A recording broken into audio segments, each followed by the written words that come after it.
Chapter 547, Sealing Immortal, Feng. 2. I sense the immortal title of crystal glass being within me shortly after Sword Spear, Heavenly Lord disappears. The immortal title of crystal glass being. This immortal title shines from within me, masking and concealing my presence. If I use Heavenly Escape, I might escape the Sword Spear Heavenly Lord's gaze. But Heavenly Escape requires reaching the domain of purity, and using it is practically a life or death gamble, consuming an immense amount of energy. To avoid the gaze of light, the title of the crystal glass being is just right. I let out a sigh of relief and look around at the surrounding altar. By the way, this altar. While wondering, I inject spiritual energy and consciousness into the future to discern what kind of altar it is. Just then, Puak. Something dark wriggles from beneath the altar and crawls upward. Master. My face brightens at the sight of a long-missed familiar face. Pot. The dark something emits light and transforms instantly into a human form. It's Hong Fan, who has recovered his cultivation to the grand perfection integration stage. Ha. I knew you would return. It's good to see you, Hong Fan. By the way, did you create this altar? Yes, I did. I resonated it with Master's energy and prepared it to make it more comfortable for Master's descent into the Sun and Moon heavenly domain in the future. A function to make it more comfortable to descend. Yes. From what I remember from my past life, lower-level true immortals who have just reached the true immortal realm cannot descend to lower dimensional planes at will. To interfere with lower dimensional planes, an appropriate medium is required. Therefore, I created this altar using Master's aura. Hearing Hong Fan's explanation, I feel slightly puzzled. What's this? Descending to the Sun and Moon heavenly domain was incredibly easy for me. At that moment, I realized that I possessed the authority of the impermanent sword. I see. The authority to freely traverse planes. That must have allowed me to descend directly from the true immortal realm to the lower plane. Judging from Hong Fan's knowledge from his past life, it seems true immortals cannot easily descend to lower planes. Well, thank you. But what are you looking at, Hong Fan? It's currently a bit difficult for me to perceive Master. Honestly, if Master hadn't settled on the altar, I might not have even noticed. Is that so? Wait a moment. It seems that due to the difference in our rank, Hong Fan cannot properly perceive me. If Hong Fan is to perceive me properly. While pondering what to do, a bright light seems to flash in my mind, and I immediately separate a portion of energy from the immortal title of crystal glass being and infuse it into Hong Fan. Woo-woo. Simultaneously, the energy of the crystal glass being attaches itself to Hong Fan's eyes like tinted lenses, allowing him to perceive me without being overwhelmed by the difference in our rank. Only then does Hong Fan see me and smile brightly. Now I can finally see you properly, Master. Good, that's a relief. I was worried for a moment that you might not be able to see me at all, but I guess that concern was unnecessary. As if I could ever lose sight of you, Master. If this method hadn't worked, I would have found another way.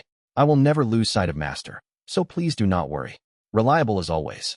I laugh heartily and begin to share with Hong Fan, who I haven't seen in a long time, the events I experienced during my true immortal advancement.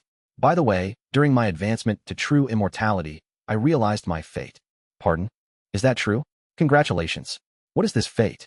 With a face full of awe, Hong Fan claps his hands and asks me, and I nod as I speak. A story about my ordinary life on Earth. That was my fate. And regarding that, I look at Hong Fan. You mentioned that you realized your fate at a very young age. Isn't that right? Yes, that's correct. What exactly is your fate? To assist, follow, and watch over Master and his comrades, ensuring they walk the right path. That is my fate. I see. I nod and ask, by any chance, have you still not recovered all of your past life's memories? Unfortunately, no. However, something did surface after Master advanced to true immortality, though it's only fragments of information. Proper memories of my past life are still.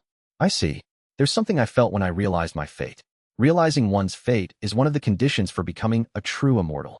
That must be why those among my comrades who have realized their fate rapidly see their talents rise and their authority grow stronger. And, for an ordinary mortal being to realize their fate, it requires an incredible hardship. Ordinary living beings usually need to spend considerable time in the entering nirvana stage, enduring intense training and refining their immortal arts before they can realize their fate. Even among us enders, those who realize their fate usually did so only after enduring immense suffering and trials. But Hong Fan instinctively realized the reason he was born into this world at a very young age and, with overwhelming talent, followed us and assisted us. Seeing that, perhaps Hong Fan, you might have already reached the stage of vestige liberation immortal in your past life. Perhaps you were already beyond the entering nirvana stage even back then. Hong Fan remains silent for a while after hearing my words, then opens his mouth. Oh, thank you very much. I think it will be a great help in regaining my memories. Haha, no need to thank me. It's me who would benefit if you recover your memories, so focus on recovering them as soon as possible. Haha, I understand. By the way, hearing Master's words makes me even more curious about the enlightenment Master gained during the true immortal advancement. Could Master share more of your realizations with me? I also realized something about life. Oh, that must be a tremendous realization. What is life? Life is...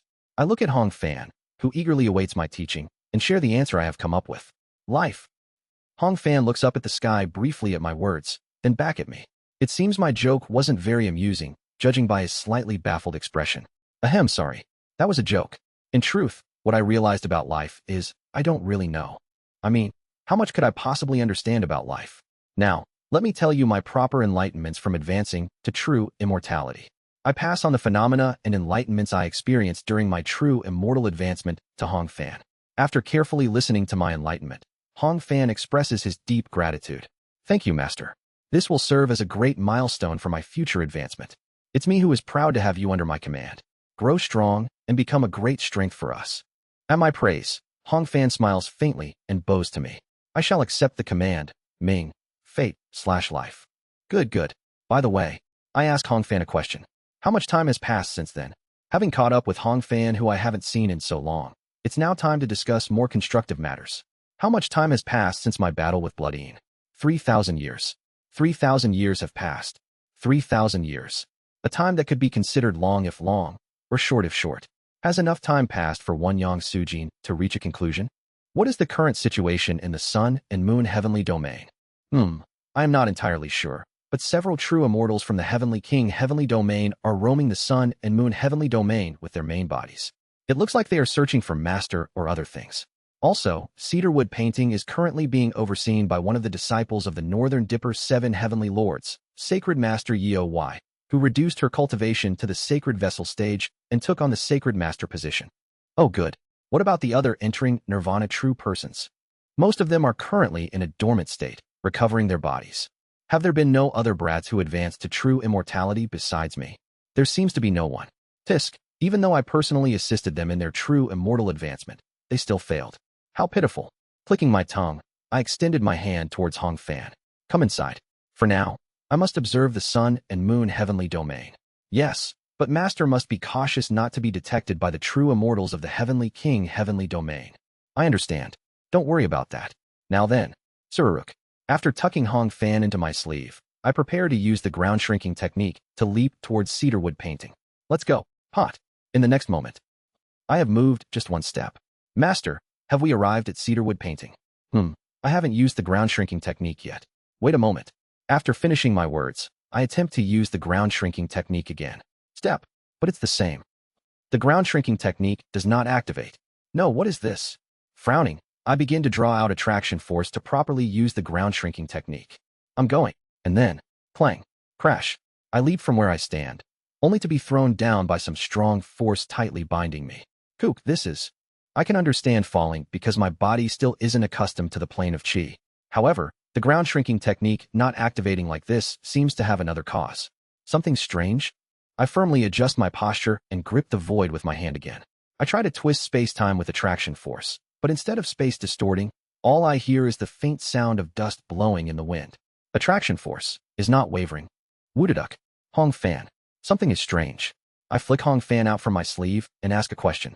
Hong Fan seems to recall something as he listens to me and informs me. Master. Before Master advanced to true immortality, I remember there were certain banners embedded in Master's body. I have a guess. At Hong Fan's words, I begin drawing out attraction force with all my strength. It's at that moment. Clang, clang. Translucent chains of starlight appear over my body. And between those chains, faint shapes of banners begin to emerge. On the surface of the flags, the words Northern Dipper Sealing Immortal, Feng are inscribed. Northern Dipper Sealing Immortal Flag. Woodaduk.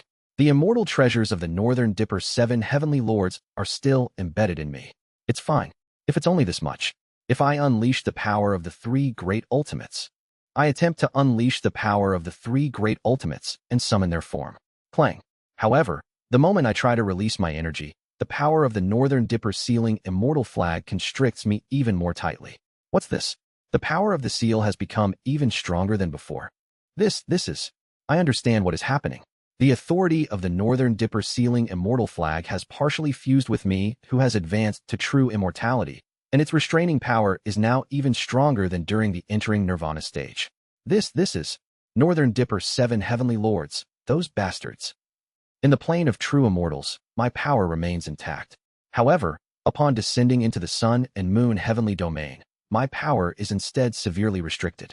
In short, I can now barely exert my authority in the lower realms. 1. I inspect the authority remaining within me. Qi Refining 7th Star. Except for strength equivalent to the 7th star of Qi Refining, I can't use any other power. It seems I won't be able to use the ground shrinking technique, Hong Fan. In that case, I will set up a summoning formation at the place I am heading. Use that as a coordinate to follow me. Instead of the ground shrinking technique, I'll have to move through planes. Feeling a surge of discomfort, I quickly move to the true immortal plane using the ability of the impermanence sword. Then, from the true immortal plane, I observe the lower planes, slightly adjust my position towards my intended coordinates, and descend. The place I arrive at through the true immortal plane is cedarwood painting. In a corner of cedarwood painting, I set up a summoning formation for Hong Fan and sweep the area with my consciousness domain. Fortunately, although my power is sealed, my consciousness domain remains unaffected.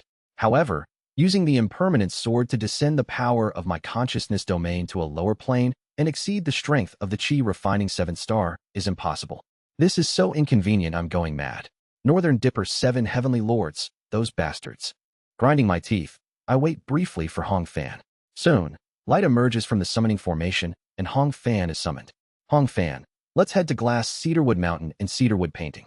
Use the ground shrinking technique in my stead. Understood. In an instant, Hong Fan and I stand at the center of Cedarwood Painting. We have arrived at Glass Cedarwood Mountain. There, we see a familiar face. Yo, I'm here. She, who has been managing the authority seat in my stead, has her eyes light up upon seeing me. It has been a while, Cultivator CO. No, now you're my senior. I made a mistake, Senior CO. Congratulations on advancing to true immortality. I heard you've been managing cedarwood painting in my place, even at the cost of lowering your realm. Fortunately, because I took this position, Radiance Hall did not sweep away cedarwood painting. After all, I am a true person under the Northern Dipper 7 Heavenly Lords who was captured by the wicked devil So Un-hyun, who sought to destroy the Sun and Moon heavenly domain. At least nominally, that is. I am deeply grateful to you. So, is the value made back then still valid? Yeo-Y once made an oath after hearing about my filling the heavens governing view in my plan, that if my plan succeeds and I grow into an existence worthy of serving, she would become my follower even if she has to lower her realm. With my power bound in the lower realms, I am in desperate need of someone's help right now. If I can secure Yeo-Y as my follower, she will be an immense assistance. She is a true person who had indeed stood on my side during the Great War. Because of that, she is quite a reliable talent, and I plan to borrow her strength to overcome the difficulties ahead. However, Yeo-Y looks at me with a peculiar meaningful gaze and speaks. By the way, Senior CO. You still have the Northern Dipper Sealing Immortal flag planted. That's right. You said you were a disciple of the Northern Dipper 7 Heavenly Lords. Do you happen to know a way to release the Northern Dipper Sealing Immortal flag? I don't. But what I do know is that the Northern Dipper Sealing Immortal flag is an immortal treasure with clear strengths and weaknesses. After their master and lord was defeated by the vast cold Heavenly Lord, the immortal treasure created by the Northern Dipper 7 Heavenly Lords while weeping is the Northern Dipper Sealing Immortal flag, also known as the 7 Stars Harnessing God Banner. It is an immortal treasure that seals the power of a mighty being, fuses with them, and suppresses them with an even stronger seal as that being grows stronger. I don't know the exact way to release it either. However, it's said that by connecting with the Northern Dipper Sealing Immortal flag and communing with it, one might discover the method to remove it. What I am not entirely sure, the method the Northern Dipper Sealing Immortal flag reveals is said to be incredibly demanding. However, in exchange for the demanding release method and the sealed being's power being restricted to the Qi Refining 7th star, once sealed, the being becomes nearly impossible to detect with the authorities of the Northern Dipper 7 Heavenly Lords or any other beings related to time. Moreover, in exchange for the seal of the Northern Dipper Sealing Immortal flag being powerful, it supposedly grants special enlightenment to the sealed being each time a layer is undone.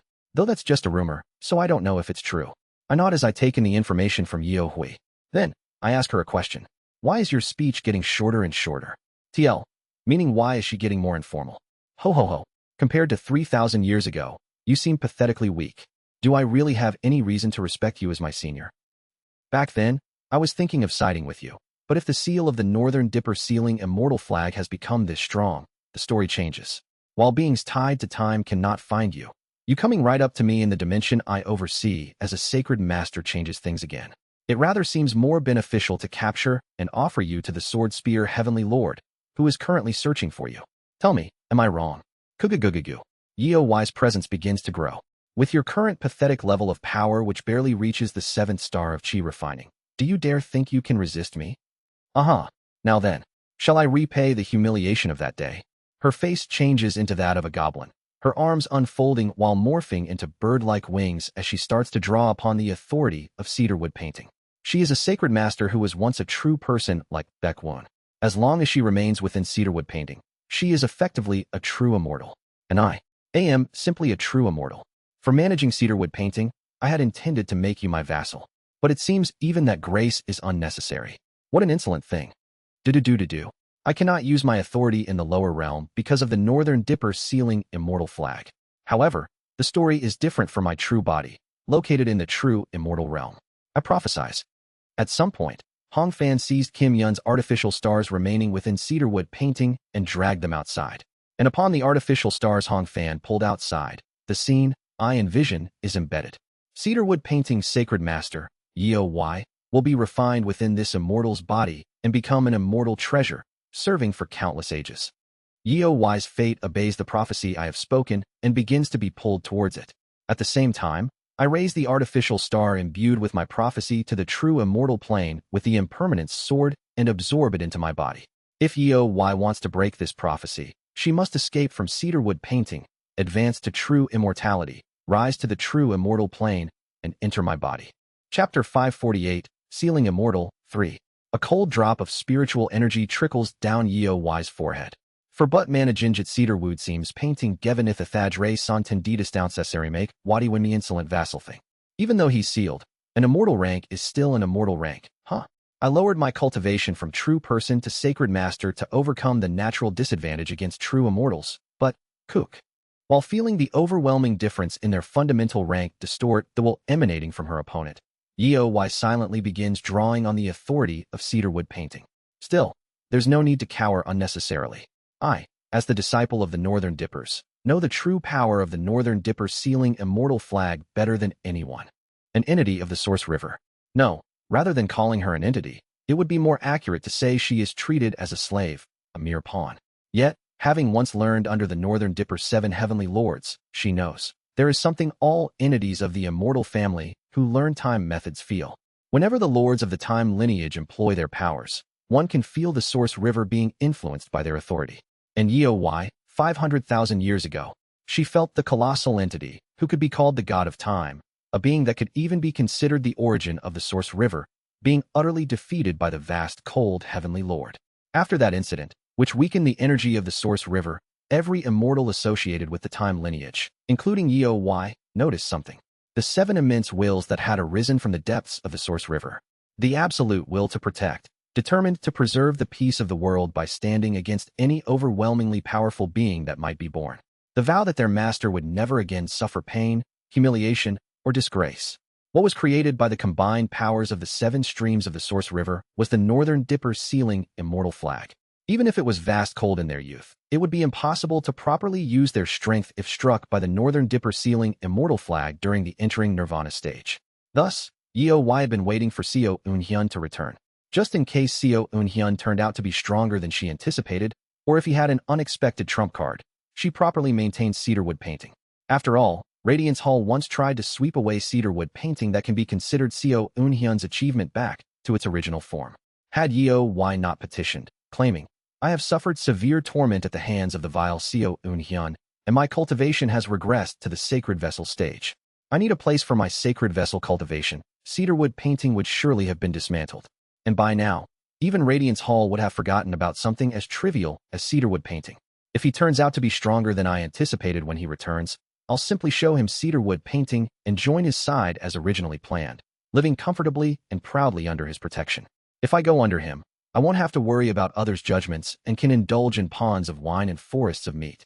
However, if he is as weakened as I expect after facing the sealing Immortal flag, Yeoi feels a dull ache in her shoulder. That humiliating defeat at the hands of Seo Eun-hyun, who at the time had only been at the Sacred Vessel stage. I'll capture him, pin him beneath me, and have my way with him to the point his rationality dissipates.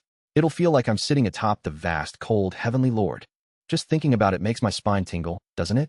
That being who is compared to the vast, cold, heavenly Lord being beneath me. Hee. I'll sell him off to the Radiance Hall after breaking his mind, and with that achievement, my advancement to true immortality will practically be guaranteed. Yes. With a future that fills her with thrilling pleasure just imagining it, Yeoi reveals her combat technique form, pressuring Seo Eun-hyun, who is emitting the aura at most at the Chi refining 7th star. What use is a high rank when he's been reduced to the power of leftover scraps after being struck by the Northern Dipper sealing Immortal flag? Now, it's time for retribution.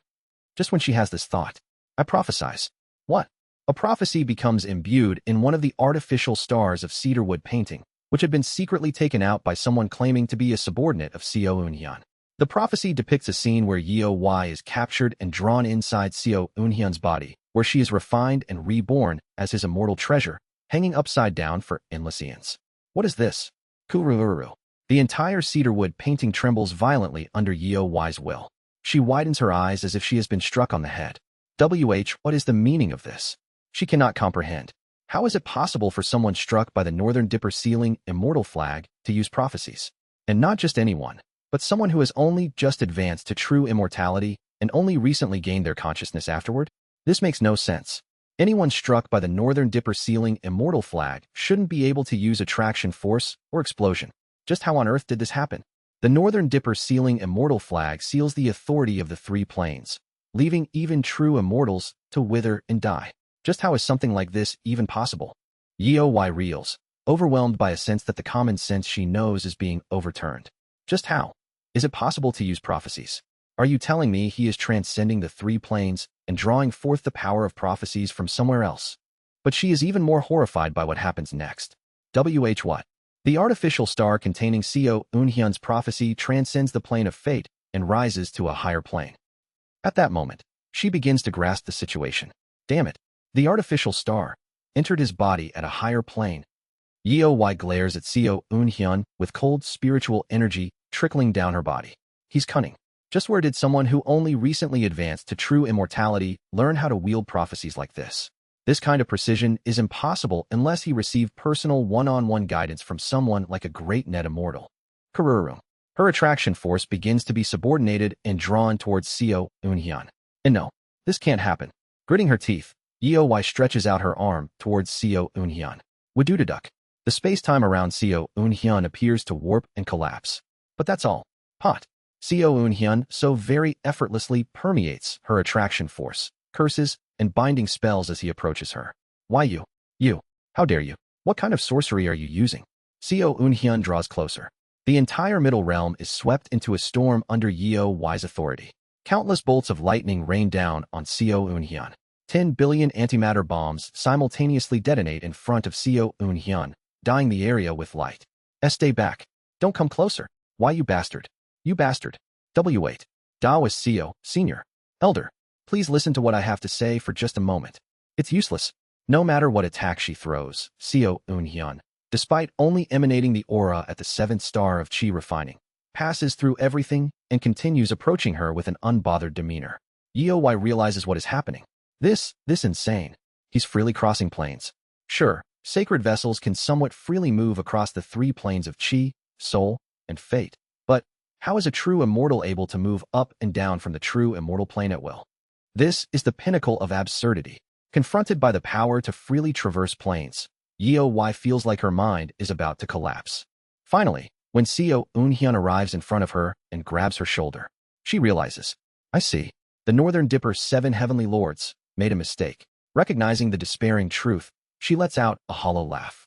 For sealing Vast Cold, who wielded the authority of the Heaven Tribe and a strange power of unknown origins, the Northern Dipper sealing flag was probably sufficient. However, the authority possessed by this being is completely different from the authority of Vast Cold. It's an entirely separate type of authority, So how could a seal created to target vast cold work properly against him? Horroric. Seo Eunhyun's form begins to change.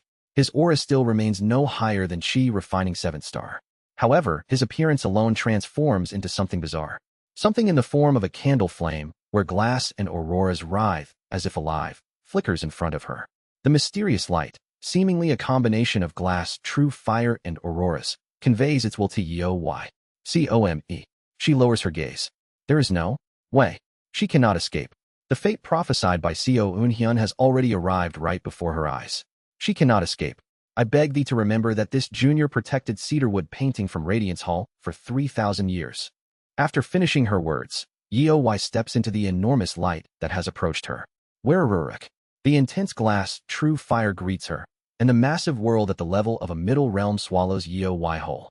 Inside that world, she picks a suitable spot, hangs herself upside down, releases her combat technique form, and faces the glass true fire rushing in to refine her. Wereruruk.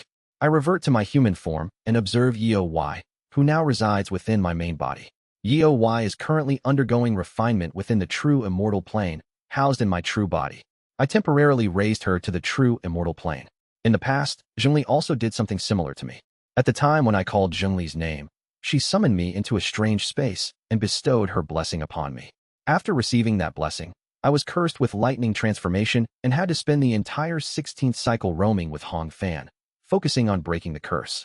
Now that I think about it, the strange space where Zhongli summoned me and gave her blessing must have been the true immortal plane. Of course, just rising to the true immortal plane doesn't mean one automatically advances to true immortality. For those at the entering nirvana stage, entering the true immortal plane would result in instant death, prompting them to undergo the advancement ritual. But for those at the sacred vessel stage, I can preserve them within my body, preventing them from directly facing the true immortal plane. After all, the internal structure of a true immortal's body isn't a form that transcends chi, soul, or fate, but rather a form suited to the 3 planes. Tingle, tingle. I take a deep breath, overwhelmed by the immense chest pain that follows after making a prophecy. Pain? Is it always this painful when using the authority of the immortal family? It is the same pain I felt when enduring under the authority of Haiyan Rang. The inside of my chest aches terribly, and when I begin to act sincerely, the pain spreads through my entire body to the point of making my head feel numb. Other true immortals, Bloodine, didn't show any signs of pain when making prophecies. This is not a matter of realm, but of essence. I can tell because I'm well versed in pain. This is something Bloodine definitely didn't experience. I am. Yes. The authority of the immortal family that I use feels different from that of other true immortals. Warwick, Horroric. I ignite the glass true fire even more intensely to further refine Yeoy, then extract the artificial stars within my main body and store them in my body within the plane of Qi. Womb. Simultaneously, I finally gain the ability to use the ground shrinking technique for now through the attraction force of the artificial stars. Let us head to the next destination, Hong Fan. Yes, understood. The next destination is Lightning's Sacred Sea. Womb. Through the ground shrinking technique, I leap across the universe and fly towards the Lightning's Sacred Sea. I will liberate Golden Shaking Bird, seize control of the Lightning's Sacred Sea, and activate the Great Desolate Path to assess the current situation of my comrades. I take out the small celestial sphere given to me by Yang Sung from inside my body and fiddle with it. If we cram in, he said one more person can come along. Indeed, it seemed appropriate to take Hong Fan with me. Hong Fan. Are there many true immortals of Radiance Hall in the Lightning's Sacred Sea? There are none. I heard that even those who initially entered the Sun and Moon Heavenly Domain forced their way in by creating gaps. With that, we head towards the entrance of the Sun and Moon Heavenly Domain, the place where the Lightning's Sacred Sea is located. Upon arriving at the Lightning's Sacred Sea, I frown. Kugugugugu. The Lightning's Sacred Sea, in the form of Yang Sujin's ring finger. One corner of the Lightning's Sacred Sea is crushed and mangled to such an extent that it is difficult to even discern its original shape. Normally, when something is damaged to this extent, a gap or a breach would be visible. However, it seems that Golden Shaking Bird has taken measures from the inside, as no gaps are visible within. From one corner of the crushed area, a faint light radiates. It seems to be the light of the Heavenly King Heavenly Domain. If I pass through that light, will I reach the Heavenly King Heavenly Domain? However, the light is trapped behind the endlessly surging lightning bars of the Lightning's Sacred Sea, making proper passage appear difficult. What incredible lightning! This is almost like the moment when I face the heavenly punishment supreme deity flashes through my mind. It is the same lightning that appeared when Zhongli destroyed the Golden Divine Heavenly Thunder sect. As expected, Yang Sujin must have swallowed lightning like John Myung-hoon and left it in his body for use. After gazing at the lightning's sacred sea for a moment, I began operating the formula of the extinguishing divine, tribulating heavens technique. Before I know it, I find myself in the management layer of the lightning's sacred sea, the place where Golden Shaking Bird's garden is located. A familiar voice greets me. Oh my, who might this be? An immortal who operates the immortal art of extinguishing divine, tribulating heavens. Step, step. From amidst the crimson poppy fields, Golden Shaking Bird appears with a polite expression. You must be the owner of the lightning's sacred sea whom my master once spoke of before. It is truly a pleasure to meet you. This girl is the attendant concubine of my master, the Golden Divine, and I already know, Golden Shaking Bird. I've heard about you from the will of the Golden Divine. At my words, Golden Shaking Bird blinks, then covers her mouth with a face full of emotion. F from Master's will? About me? Truly? What did Master say about me? Step aside for now. I must fulfill the final request left to me by your master. Wawoom. I walk past Golden Shaking Bird and enter the pavilion from which the entire lightning's sacred sea can be managed. Then, I stretch out my hand to take control of the lightning's sacred sea and carry out the task Yang Sujin entrusted to his successor. Outside the pavilion, Golden Shaking Bird waits in a submissive posture, looking up at me with a face filled with excitement. Did Master speak of me often? Could you tell me what Master said about me? Where can I go to meet Master's will? What is Master's final wish? What is Master's hometown, the Head Realm, like? I heard it's a truly magnificent place. I glance briefly at Golden Shaking Bird. It's different. Compared to when I visited just at the star-shattering stage, everything is different starting from her attitude towards me to her posture. However, this isn't courtesy born from the Cultivation realm. The reason she is like this is solely because I mentioned having heard about Golden Shaking Bird from Yang Sujin. Her incessant chatter makes her seem like a girl utterly smitten with love. Seeing her like this, I cannot help but feel a pang of pity for her. Poor thing. However, I know her true identity. Thunder Beast, Golden Shaking Bird. She is a massive patchwork abomination created by sacrificing the entirety of the Thunderbird Golden Shaking sect under Yang Sujin's command, fusing their bodies and souls.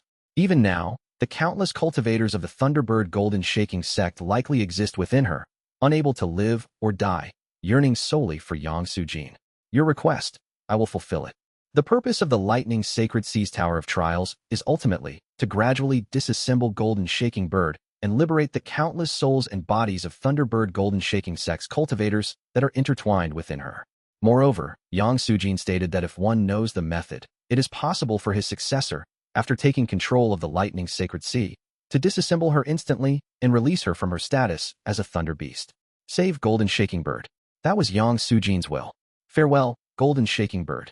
Closing my eyes, I lift a sphere of lightning before me to carry out the final act of disassembling her. The lightning sphere has a beautiful form composed of 6 colors, and once I add one final hue and bring it into contact with Golden Shaking Bird's body, it will all be over. Pajajajijic.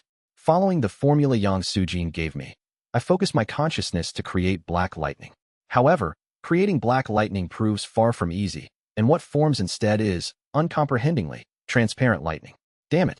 Is it the immortal title of crystal glass being, or my world interfering with the lightning? It's just when I'm engrossed repeatedly trying to make the black lightning. Golden Shaking Bird, who had been chattering incessantly, faintly smiles and speaks. Shall I assist you, sir? Oh ho, can you help? Yes, it's a simple matter. 7-colored lightning was something my master frequently created. Here, please watch carefully. Chijijijijic. In Golden Shaking Bird's hand, pitch black lightning blossoms. Here it is. Please use it as you please. Pajajajijijic. Golden Shaking Bird compresses the black lightning into a sphere and slowly sends it my way. Thank you. Receiving the black lightning sphere, I smile bitterly. Now, all I need to do is combine this sphere with the others and let it touch Golden Shaking Bird. At least, that should have been the case. Quajajijic. Huh. The 6-colored lightning sphere in my hand suddenly enters Golden Shaking Bird's hand. It all happens in the blink of an eye. Immediately after, I hear the sound of a prophecy in my ears. I prophesize. Those who have mastered the extinguishing divine, tribulating heavens technique will exchange their lightning spheres with one another. I widen my eyes in disbelief at the incomprehensible situation. She fulfilled the prophecy first, and then spoke the prophecy afterward. No, this is... Golden Shaking Bird looks at me with a gloomy smile. It is a simple application of prophecy. If what is to come in the future is prophecy, then one can reverse Taiji, force the inevitability onto the present, and then declare the prophecy of the future afterwards. Pajijijijijic. Dark blue lightning begins to surge around Golden Shaking Bird. I will ask one question. Please answer truthfully. What is it? The Matter Master told you about me. Was, after all, to kill me, wasn't it? All I wanted was deer. Just deer's attention alone would have been enough. Golden Shaking Bird smiles gloomily as she glares at me. Well, if that's the case, it can't be helped, can it? I will follow you. I will chase you to the head realm where you have gone, chase you to your homeland, and kill every person precious to you, until the only person you have left to look at is me. Along with her agonizing determination, the battle between Golden Shaking Bird and I begins. Chapter 549, A Being Who Dreams. She opens her mouth. I prophesize. I furrow my brow and begin to exert my strength. A deep pain in my chest starts tormenting me. I prophesize. Kurururum. Above the sky of the lightning's sacred sea, one of the artificial stars inside my body begins to rise again. I can use 28 prophecies. If I imbue all 28 artificial stars under my control with prophecies, I would be left unable to do anything beyond that. I must settle this within 28 prophecies. Pajijijic. I further solidify my control over the lightning's sacred sea and attempt to confront the Golden Shaking Bird. However, the power of the lightning's sacred sea starts to tilt even further toward Golden Shaking Bird. It seems her countless millennia of experience in controlling the lightning's sacred sea cannot be ignored. Golden Shaking Bird's prophecy emerges. You will step forward, revealing your symbol. I take a step forward and reach out towards the sky, embedding a future scene into one of my artificial stars. Simultaneously, a portion of my essence reflects in Golden Shaking Bird's eyes. Crystal Glass being Co Unhyun. Is that your name? You will rise to the true immortal plane and be crushed within this immortal's body. As soon as my prophecy is infused into the artificial star, it is immediately sent into my main body in the true immortal plane by the impermanence sword. However, Golden Shaking Bird sneers while rising into the void. Break, fuck. Quang. With those words, the prophetic star of Golden Shaking Bird that had just risen into the sky shatters, scattering into the flower fields below. I prophesize. I flinch in surprise and look up at Golden Shaking Bird. She isn't one of the Northern Dipper's 7 heavenly lords, yet she's using another prophecy this quickly? This is Crystal Glass being Co Unhyun, when he leaves the pavilion, shall feel as if his heart is pounding. Kururum. My consciousness extends to the first layer of the lightning sacred sea. In the sky there, another planet is rapidly forming. I discover the Golden Shaking Bird's secret. As long as she has control over the lightning sacred sea, she can borrow the power of each layer of the Tower of Trials to unleash prophecies without limit. I prophesize again. Golden Shaking Bird's prophecy materializes once more. This time, it's in the sky of the second layer of the lightning sacred sea. You, when your heart pounds 3 times, will have your body flush with color, and you will feel as if you are alive, clothed in human flesh. Is the number of prophecies she can use borrowing the power of the Tower of Trials. 1 prophecy per layer? That means Golden Shaking Bird can roughly use 108 prophecies. I need to block 108 prophecies with only 28, huh? But more importantly, from within the pavilion, I glare at Golden Shaking Bird. I prophesize. In the 3rd layer of the Tower of Trials, a prophetic star rises. You, when your body flushes with color and your face turns as red as these poppy petals, will truly gain vitality akin to that of a human, possessing a human metabolism and a human courage. A conditional blessing directed at me is prophesied by her. Why is she wasting her prophecies like that, even if she can use a large number of them? On the 4th floor of the Tower of Trials, a star rises. You, to fight against this immortal, will gain courage and come out to engage in battle. With a hardened expression, I step outside the pavilion. At this point, the control over the lightning sacred sea has practically been handed over to Golden Shaking Bird. There is no use clinging to it any longer. When I step out of the pavilion, is it because of my tension? My heart begins to race. Thump, thump, thump. My heart seems to beat 3 times. Then color starts flushing over my body. My form, which had merely been imitating a human, begins to change. I gradually feel as if I possess the fleshly body I had during my human body era. At the same time, courage seems to surge up suddenly. Warurik. I draw the colorless glass sword and aim it at Golden Shaking Bird. Come, show me what you got. Let us fight properly. Do come. And, right at that moment, damn it, oh my master, Yeo's voice rings out. She, having been significantly refined through the glass true fire, calls out from within me with a tone as if she would die from frustration. I feel like I'm going to die from frustration. It seems you've learned from some high-ranking great immortal, but, having no real combat experience, you are walking right into their setup. May I offer some guidance? Flinch. I tremble for a moment, and Hong Fan also speaks from within one of the artificial stars in my body. Master, this is your first real fight against a proper true immortal since your advancement. Perhaps it would be worth listening to the advice of a seasoned true person. Understood. At those words, I release another artificial star into the sky and, following Yeo Wai's advice, softly utter a prophecy into it. I prophesize. When Golden Shaking Bird raises 10 prophetic stars, the plains of the lightning sacred sea will distort. Chwereric. Simultaneously, Golden Shaking Bird's body begins to grow larger. Soon, a colossal hummingbird appears before me. Made of thunder and lightning, the hummingbird flaps its wings forcefully, gradually revealing bird faces across its body. The bird faces quickly open their mouths and begin spitting out prophecies. I leap into the air with this body, which is only at the 7th star of Qi refining, and quickly swing glass true fire. Waruric. The impermanence sword, which transcends planes and cuts its target, slices through the heads of Golden Shaking Bird without regard for the difference in power. However, each time a head is severed, the prophecies pour forth endlessly. Your sword strikes will become faster and stronger. The stronger your power, the stronger your human body will become, developing accordingly.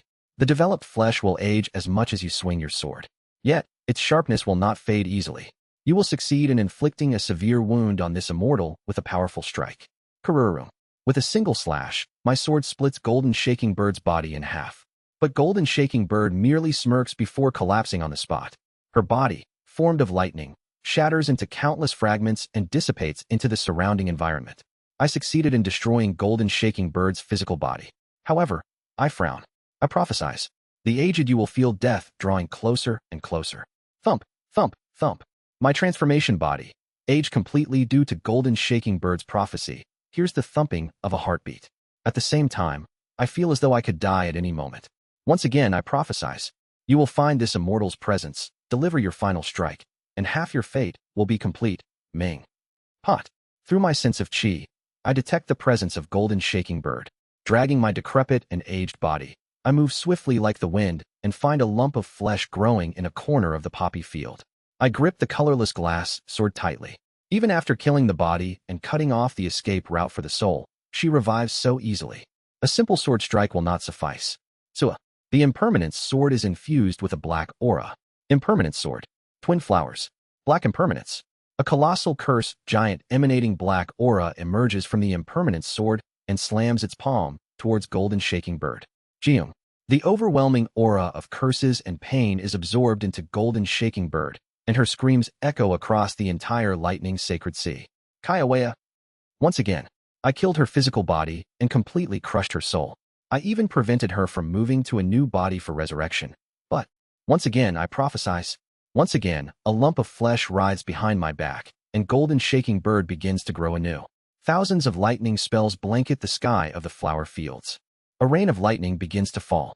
I permeate through the rain of lightning entirely and approach Golden Shaking Bird. From her body, dozens of talismans emerge, transforming into a golden wave that divides the space between her and me. Chwak. As I cut through the wave, she, fully revived once again, utters a prophecy. This immortal will live, and the crystal glass being Seo Eunhyun will die. A ridiculous prophecy demanding immediate death. However, I am someone whose body has grown old, death has drawn near, and has received the prophecy that my fate will be complete after delivering my final strike. So has the groundwork been sufficiently laid. Thump. I can feel death encroaching upon me.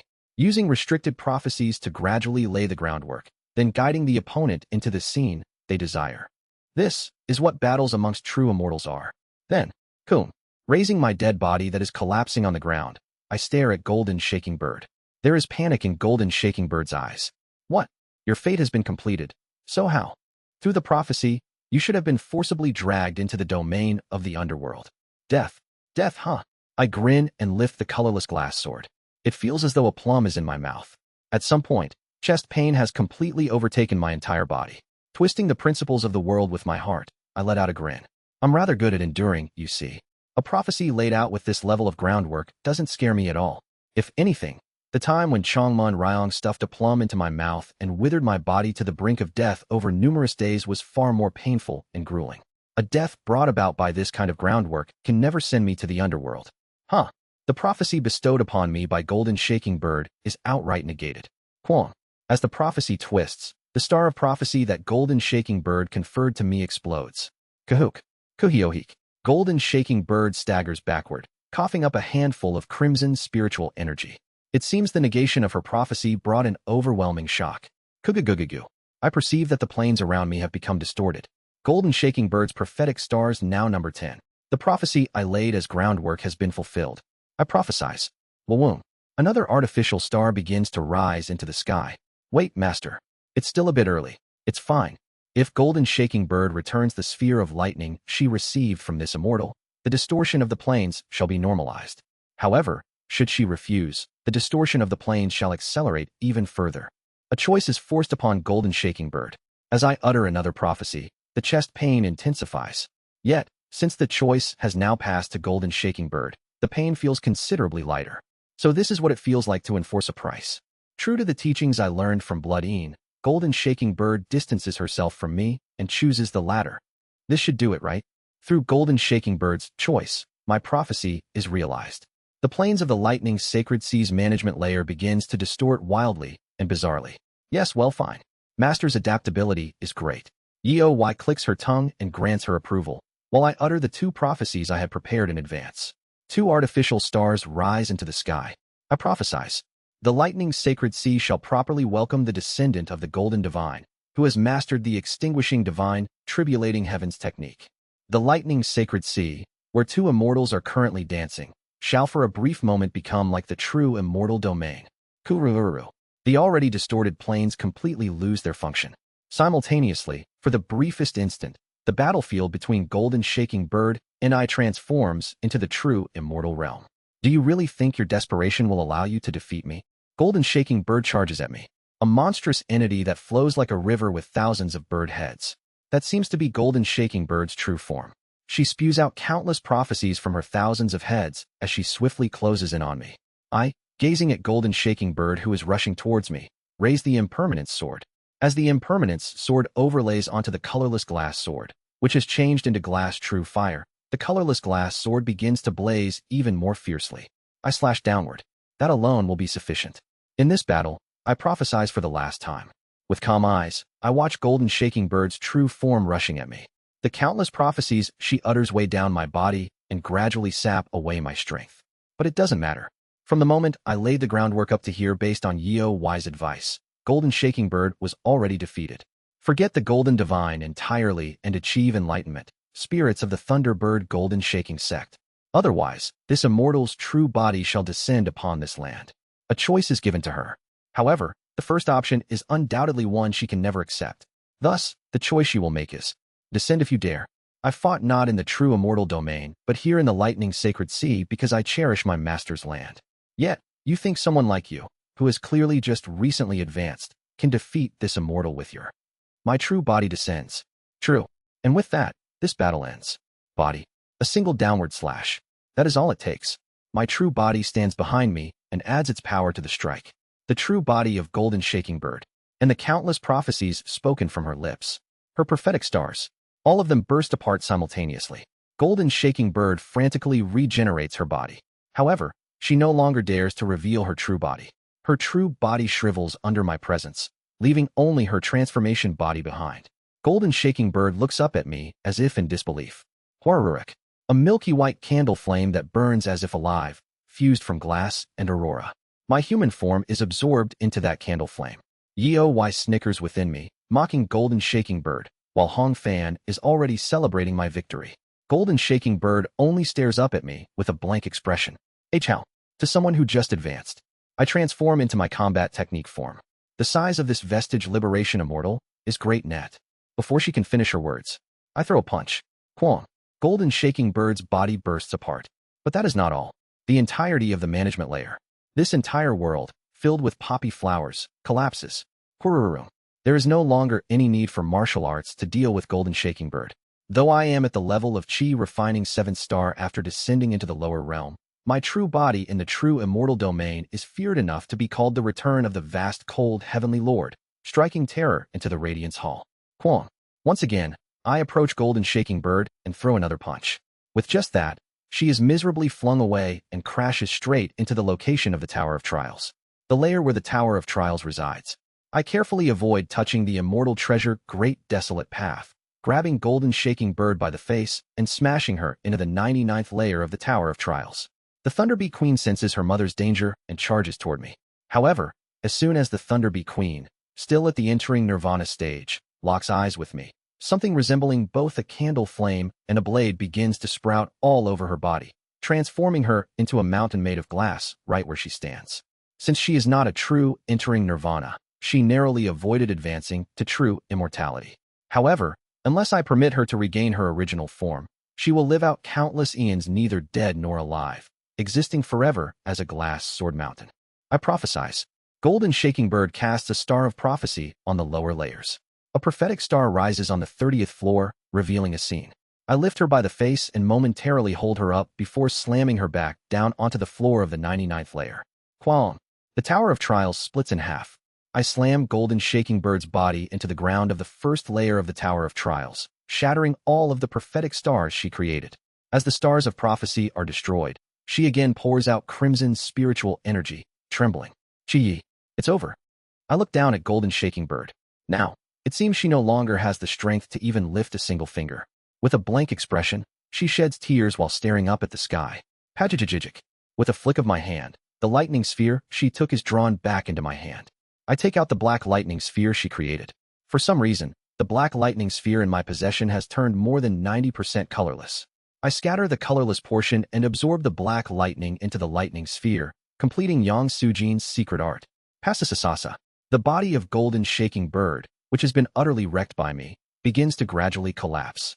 You are dying, Golden Shaking Bird. Make your choice. Will you simply perish, or will you liberate the souls of the Thunderbird Golden Shaking sect within you? She is dying. She, who revived without issue even after her true body was cleaved in half, her spirit annihilated, and her repeated resurrections blocked, is now truly on the verge of death. Through her, I finally understand how true immortals die, and how they revive. True immortals. To be precise, true immortals who deal with fate, must constantly prophesize fate. If an entering nirvana true person offers a ritual to the heavenly domain to receive their lifespan, a true immortal gains lifespan each time they speak a prophecy. Having transcended both life and death, only prophecies become the milestones that bear witness to our existence. Even if our spirit is completely obliterated, as long as our prophecies remain in this world, even if reduced to a pill and consumed by a chi refining third-star cultivator, we can resurrect within their body alongside our prophecy. As long as we dream towards the future, we can never truly die. And that also means, if all prophecies are denied, we are ultimately destroyed.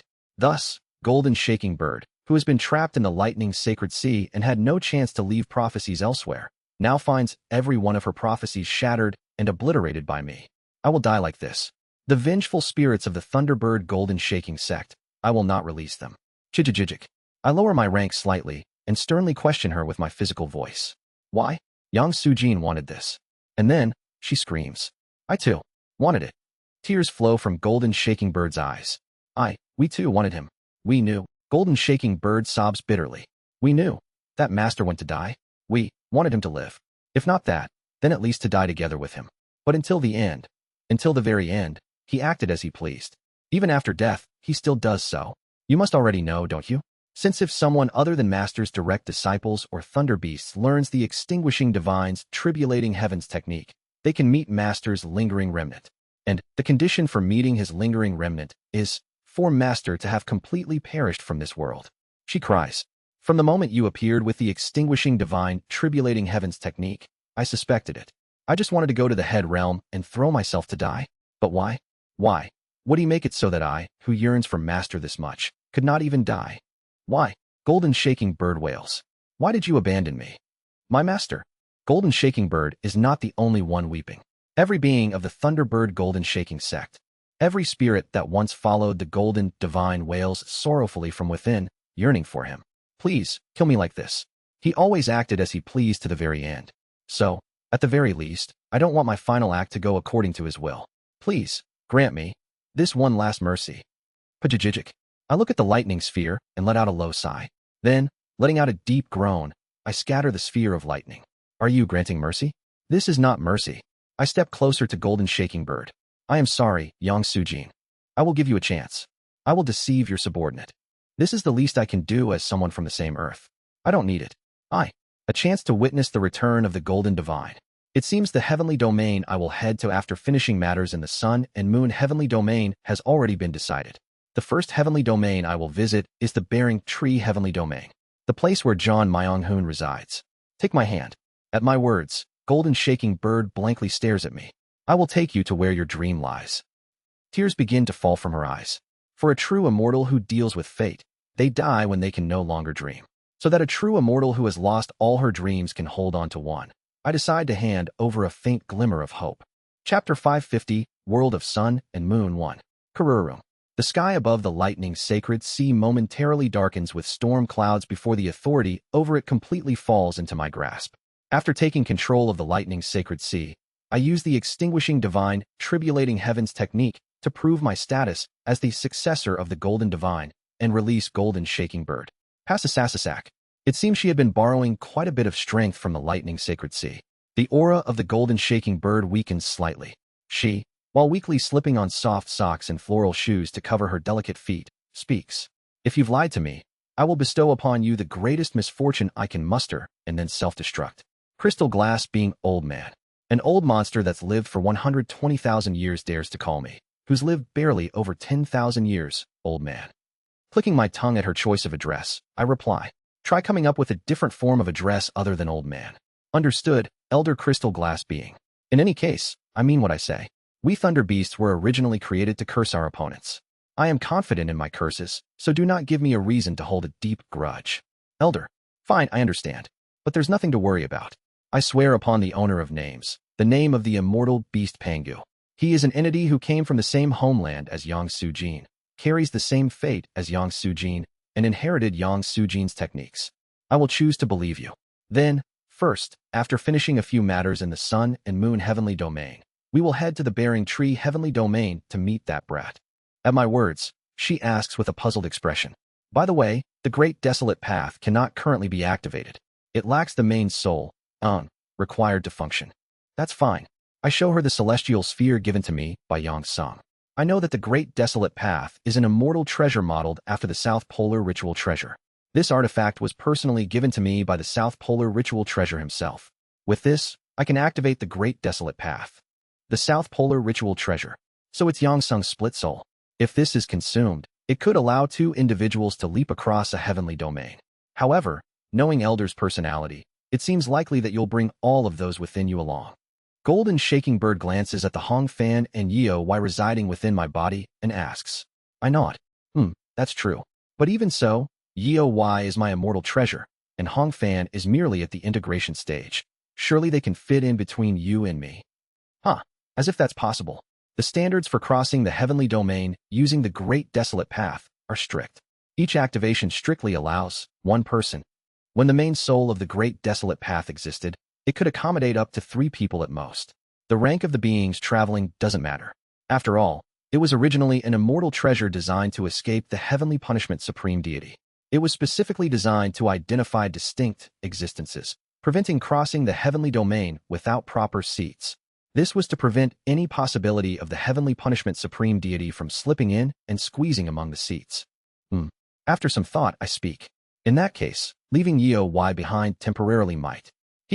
Are you seriously suggesting leaving behind Yeo Wai, one of the disciples of the Northern Dipper 7 Heavenly Lords, the allies of Radiance Hall, in the Sun and Moon heavenly domain? If we leave, she'll surely throw the doors of the lightning sacred sea wide open, inviting the true immortals of Radiance Hall wandering the Sun and Moon heavenly domain to host a grand tea party. Isn't that what's bound to happen? Kururum. Indeed, the one who tried to betray me just a short while ago is Yeo Wai. If I don't tighten her leash properly, leaving her behind would definitely be unsettling. Then what should I do? Do you have a method? There's a very simple method. Kill her. No, rather than simply killing her, why not offer her as a living sacrifice to the South Polar Ritual Treasure, delighting him while enhancing the celestial sphere, or perhaps even obtaining another one?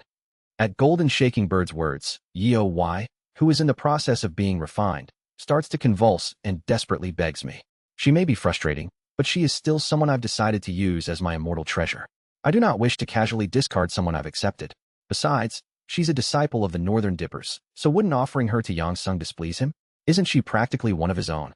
The South Polar Ritual Treasure does not get along with the Northern Dipper 7 Heavenly Lords. He would actually be delighted. During my master's lifetime, there were 70 disciples of the Northern Dippers in the Sun and Moon Heavenly Domain. However, my master captured 21 of those disciples, offered them to Yang Sung as living sacrifices, and received blessings from him in return. As soon as Yeoi hears about Yang Sujin's deeds within me, it's as if unpleasant memories resurface. She falls into immense terror and starts convulsing. Hearing about Yang Sujin's headache-inducing actions, I shake my head. In any case, no. What about simply sealing her or borrowing the naming supreme deity's power to enforce an oath and leaving her behind? Seals and oaths can easily be undone. If she prays to Radiance Hall, they can request their allies, the Liberation Supreme Deity or the Naming Supreme Deity, to nullify them. However, since Elder seems to prefer a moderate approach, I'll suggest a method that, while slightly painful, leaves no aftereffects, keeps Yeoi intact, and causes no problems. It's a very good method. At Golden Shaking Bird's words, Yeoi begins sobbing from within and pleads desperately, begging me not to listen to Golden Shaking Bird. Though I do feel sorry for her, she is, after all, a traitor. Thus, I lend my ear to Golden Shaking Bird's words rather than hers. Go on, speak. Since her refinement as an immortal treasure is nearly complete, I will enter Elder's body and add a small extra process during the later stages of refinement. That way, once the refinement is complete, not only will her rank as an immortal treasure increase, but she'll also radiate magnificent golden lightning. Oh ho, what exactly are you planning to do? It's nothing complicated. Among the methods for refining thunder beasts, there's a process where you gather the target's spirits and mix them together. Inside Elder's body, I will mix that thing being refined with a portion of Elder's spirit body, temporarily making that thing treated as a part of Elder. What? Wouldn't that cause her to be destroyed? There's no need to worry about that. I will take measures to ensure that even after mixing, it can later be separated again. Pajajajajik. As she speaks, she forms a lightning banner in her hand. This is the Ascetic Lightning Curse Banner, a Thunderpath spell. Since Elder acquired the Extinguishing Divine Tribulating Heavens technique, you must have seen it before. Oh, I know of it. As you know, the Ascetic Lightning Curse Banner is both a torture spell and a spell that protects the target's mind. That's true. The 5 Elements Blood Curse Banner, a variation of the Ascetic Lightning Curse Banner, works the same way. It protects the mind with the energy of the 5 elements and helps concentrate one's consciousness. That is the 5 Elements Blood Curse Banner. If this is elevated to the plane of fate, the realm of immortal arts, even if the target is mixed, it can protect the consciousness and later undo the mixing, returning them to normal. I see. So what you're saying is that after planting the Ascetic Lightning Curse Banner into her mind, you'll mix my spirit body with Yeoi's, temporarily making her a part of me to reduce the head count. Exactly. What about Hong Fan? Are you perhaps planning to implant the Ascetic Lightning Curse Banner in Hong Fan as well? That won't be necessary. That one may be a disciple of the Northern Dippers and an ally of Radiance Hall, but that integration stage is Elder's loyal devotee, is he not? I think it would be fine to simply leave him in the Lightning Sacred Sea or some appropriate lower realm. At those words, I nod. Indeed, unlike the traitor Yeoi, Hong Fan is my loyal subject, so leaving him in the Lightning Sacred Sea would be fine. However, at that moment, Hong Fan cries out, Master, I too wish to follow you. Please allow it. Can you endure the Ascetic Lightning Curse Banner? That much is no problem. I will endure with the single-minded determination to follow Master. Feeling slightly moved by Hong Fan's words, I ask Yeoi, can you include Hong Fan in the process as well? In the least painful way possible. It's possible, but if it's just an integration stage bug, isn't there an even simpler and less painful method? Oh, such a method exists? What is it? Hearing there's a simpler method, I brighten and ask with interest. If such a method exists, I too would prefer to avoid causing Hong Fan pain. However, as I listen to Golden Shaking Bird's following words, it feels as though I've been struck on the head. Just kill him painlessly, and before his soul gets dragged into the underworld, go to the Bearing Tree Heavenly Domain and use a prophecy to resurrect him in the Heavenly Domain. Then his soul will cross over along the outskirts of the underworld and revive cleanly in the Bearing Tree Heavenly Domain. Regarding the devotee of time who reached the entering nirvana stage, if we try to kill and resurrect her, there's a high chance she'll pass through the Source River during the process and confess everything to her master or Radiance Hall, making it impossible. If we were to pass through the outskirts of the underworld, our presence would be too big, and we would be immediately detected by the Reapers or the Heavenly Immortals of Radiance Hall. Therefore, it's a method only possible for that integration stage bug. Is there some issue with this as well? No, there isn't. It's just, I let out a bitter smile. Before I knew it, I've become a being who can freely preside over the lives and deaths of others. Killing the living and resurrecting the dead has become possible. I clearly feel I've risen to an unfathomable height, but for some reason, a thought crosses my mind. Is it truly right for a single being to wield such immense authority? Suddenly, the words of Salt Si Chongmun Ryan come to mind.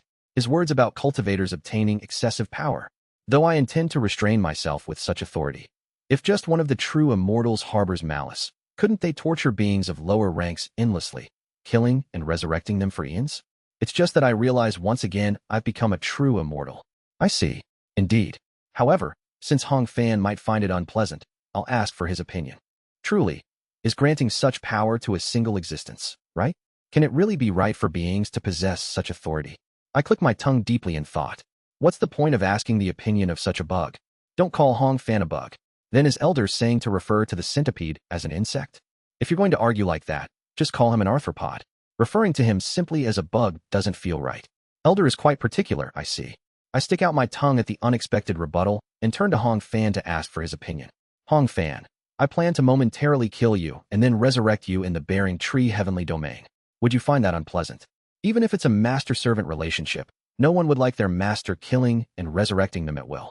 Worried about this, I carefully ask Hong Fan for his opinion. If there's even the slightest hint that Hong Fan feels bad about it, I'll have no choice but to accompany him myself and use another method like summoning Golden Shaking Bird. However, Hong Fan gives an entirely unexpected response. That's fine, Master. For some reason, thinking about briefly visiting the Netherworld makes me feel quite pleased. Slightly taken aback by the unexpected situation, I ask again, aren't you afraid of dying? Not particularly. I'm not sure why, but I actually feel extremely excited and happy. For nearly 3,000 years, I haven't felt this good. Even I find it curious. Hearing Hong Fan's response, a certain scene suddenly flashes through my mind. Come to think of it, in a previous cycle, the nun Te Yuljon was the heavenly venerable of the underworld. And as soon as Hong Fan saw her, his eyes turned upside down, and he began clinging to her immediately. It looked as if he completely threw away his role as my aide that he considered his fate. Yet, in the very next cycle, he showed disgust and contempt, calling the lazy Te Yuljon smelly and repulsive. If I consider the fact that Te Yuljon's true identity turned out to be the owner of the underworld, could Hong Fan's welcome attitude towards visiting the underworld be related to that in some way? Perhaps Hong Fan was. Hong Fan, perhaps you were one of the reapers of the underworld in your past life. Oh, is that what Master thinks? It's just a guess. Just consider it something to keep in mind as you try to recall your past life. Understood. Thank you for the consideration. I nod after giving advice to Hong Fan.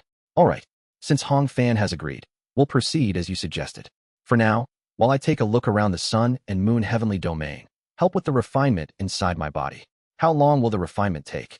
It should be completed by the time you've made a round around the sun and moon heavenly domain. Once I enter, please spare a portion of your spirit body to be merged with that thing.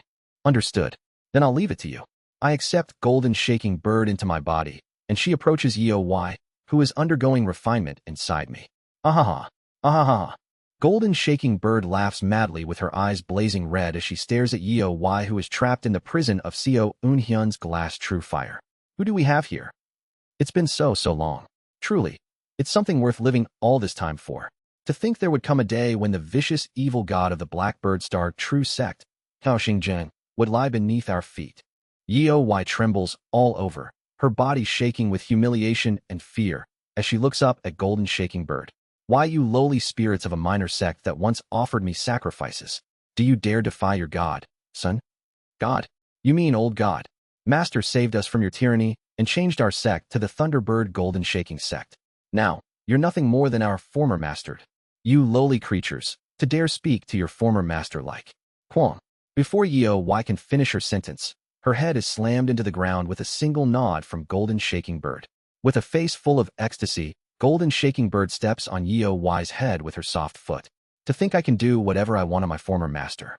Back when Master hunted you all down and offered you all as sacrifice, I regretted not being able to catch you.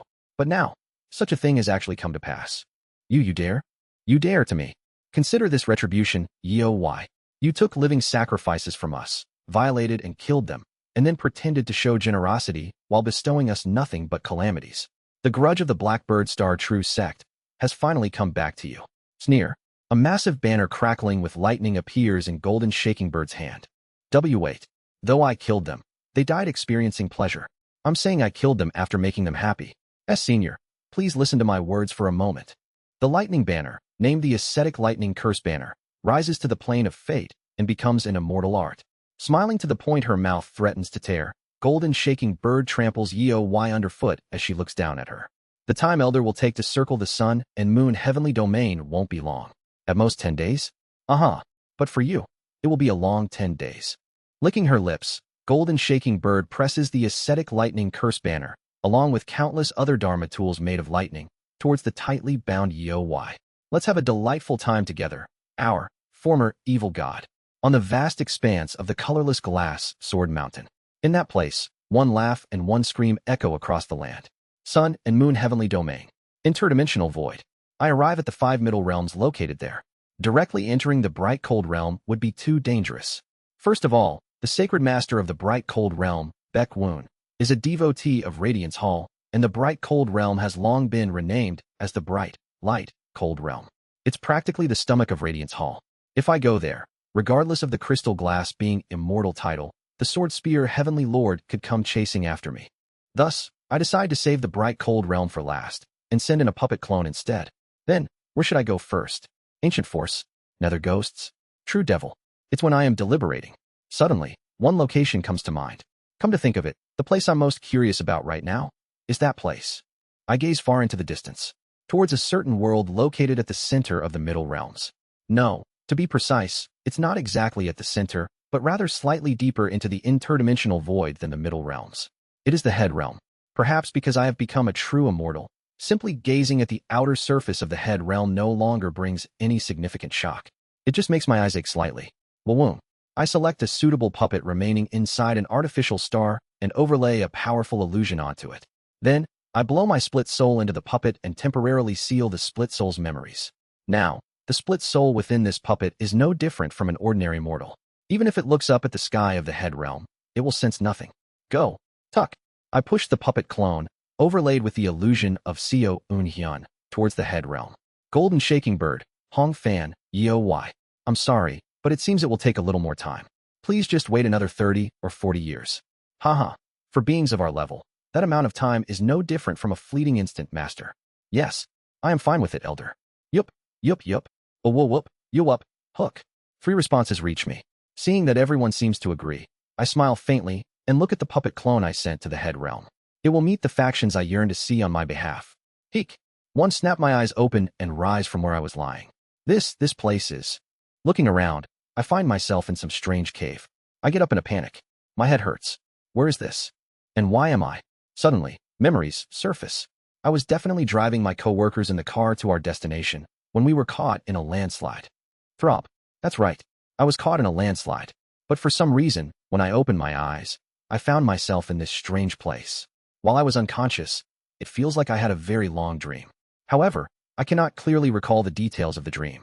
I stagger and for now head outside. Where the hell is this? Where are my co-workers? It's then. Some knowledge suddenly surfaces in my mind. Ascension Path. The name of this place is Ascension Path. Chapter 551, World of Sun and Moon 2. I once made a vow. Watching Seo Lee's death, I swore to never create clones recklessly again. And even if I were to create a clone, I swore never to let that clone meet its end as another me. One clutch my throbbing head as I walk through this strange forest known as Ascension Path. I don't know why, but instinctively, I can tell. This world is not Korea. It's not Earth.no. It's not even the heavenly domain where we used to live. What even is a heavenly domain?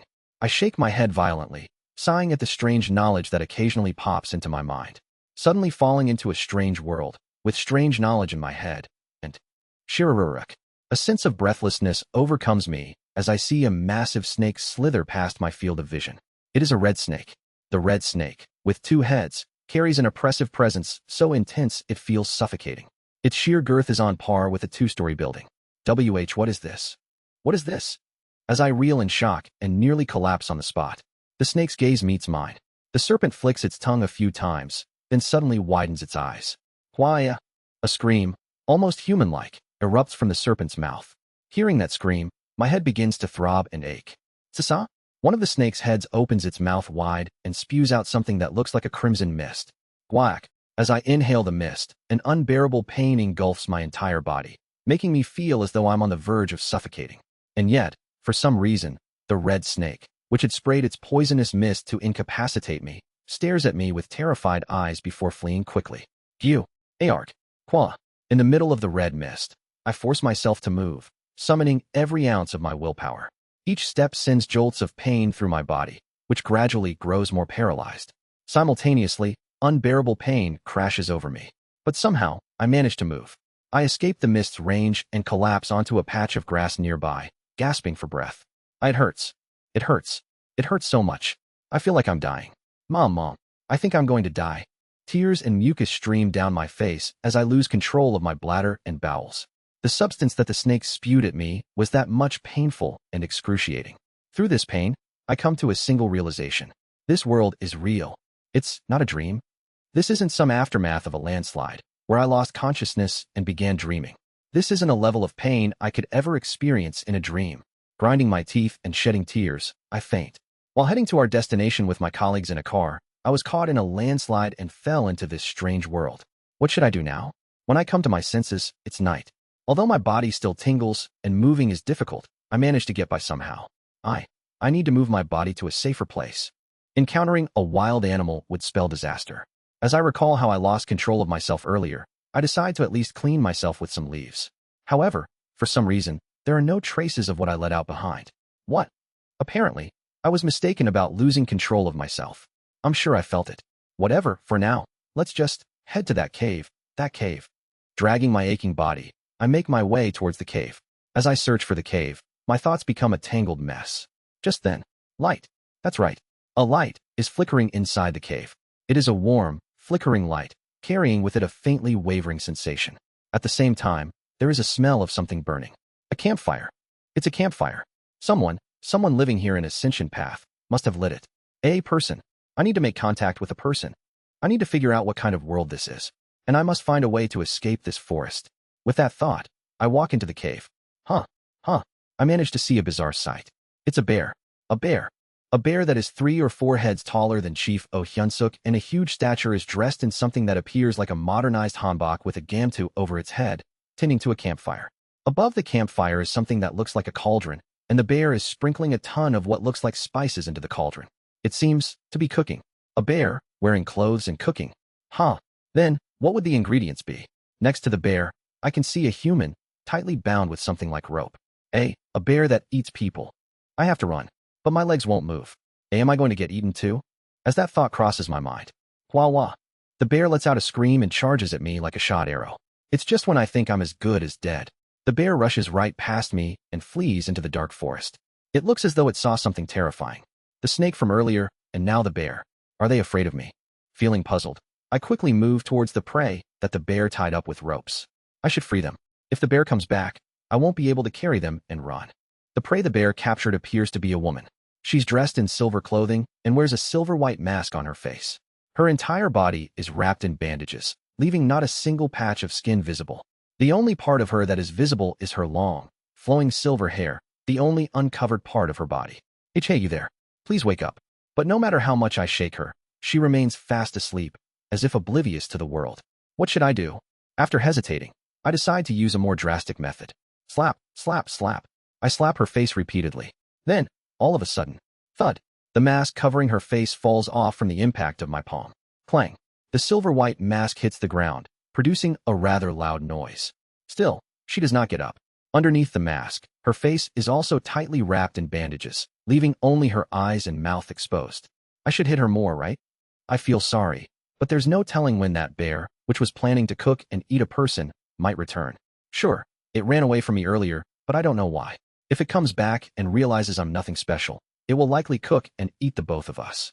I can't just die, or leave her behind and escape on my own, or carry her and die together. I must wake her up somehow and escape with her. Slap. I strike her face even harder. Wake up. Hey, it's dangerous to sleep here. Slap. Every time I strike her face, the bandages covering it slip off. And when her bandages finally fall away, fully revealing her face, I can't help but freeze in place, my hand stopping midair. Beautiful. Her face is so beautiful that I feel I will be completely captivated just from staring at her. Silver hair, snow-white skin. Lips so pale they are almost gray, completely devoid of color. She seems as though she is the embodiment of the concept of silver white, yinba. At the same time, there is an impression of incredible strength emanating from her, as if she is a sculpture forged from iron. Feeling this way about someone I know nothing about, solely based on their appearance, and having my heart race like this. It has only ever happened before when I first saw Ohayasyo at work. Right, let's stop hitting her. She'll wake up eventually. For some reason, seeing her face drains me of the confidence to strike her again. I carefully rewrap the bandages around her face, restoring them as best as I can. Then, I place the silver mask back on her face. Damn it. I don't even know when another one of those monsters from earlier might show up. What am I even doing right now? I sigh, picking up a piece of firewood nearby.